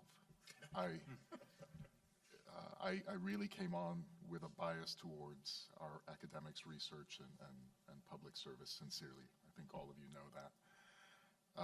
Over the last 6 months, I feel, whatever it is, 4, 5, 6 months, I feel like I've gone from experiencing the 5 stages of grief, as I considered this, to genuinely being enthused, sincerely. I believe that what we're doing is segregating the commercial aspects of athletics so it can pursue the increasingly commercial expectations of the market. And we're retaining the core aspects of athletics with the rest of our core mission. And I think now we can allow both to go, and I'll use Tony's words, from surviving to thriving. And I sincerely believe that. Is there risk? Yes. Am I concerned? Yes. But do I believe that we have put the elements in place to make sure that we protect our brand, public trust, the reputation of this incredible institution with respect to this partnership? I really believe we do. And I look forward to cheering on games from now on, and I do now know what the Big 12 is. So thank you. Thank you, Bassam. Any other thoughts? If I may make one comment, Sam, thank you. And I think we've all been focused on the mission of the institution and the experience across the board and all stakeholders. I would just further express our appreciation and gratitude because, quite frankly, we are a state asset. This institution is a state asset, and this provides support, protection to allowing the state to invest in things that are seen as most appropriate and important. And athletics is very important. The ongoing education of so many of our state individuals is so important. And so just expressing gratitude and appreciation that we are being thoughtful, forward-moving, because I do agree with you, President. The option of doing nothing is not an option. And so thank you for leaning in. Thank you for being bold. And I think that is the legacy of this institution and what it was always founded upon is we need to continue to be bold. We'll support you as I will very much support you and as a trustee and this organization. And so thank you for being bold. We have to continue to be bold. And this is a very bold initiative, and it's thoughtful risk. And that is one of the things we very much appreciate is being very thoughtful, thinking through the downsides. But I personally think there is lots of upside here. So thanks for being bold.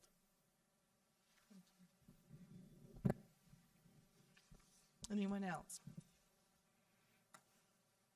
Well, I will reiterate the thanks to the trustees and to this incredible team and incredible leadership of President Randall, who always thinks boldly and has stepped in to take control of our own destiny and not be subject to the whims of a crazy, chaotic athletics and sports situation that we have around the country. So thank you for that, and thank you to all the team for the many hours of work you've put into the thoughtfulness, again, of our trustees. I think you can see that we've always had the right mission and the right North Star driving our decisions and our questions and building this proposition and this wonderful opportunity. With that, as we go to the vote, I'll be asking for vote by roll call and ask you each to vote aye or nay as your name is called. I'll call now for the vote. Is there a motion to approve the resolution as read? Kathy, thank you for the motion. A second? So moved. Thank you, Steve. We have a motion and a second to approve the resolution. Any debate or discussion? Seeing none. I call for a vote. Alex Rose. Aye, or yay? Jamie Sorensen. Yay. Steve Miller. Yay. Kathy Garf. Yay. Kurt Doman. Yay. Bassam Salem. Yes. Maria Garcias. Yay. Randy Shumway. Yes. David Parkin. Yes. And as chair, Katie Eccles, aye. The motion passes unanimously. Thank you all. I think we at least should have a round of applause.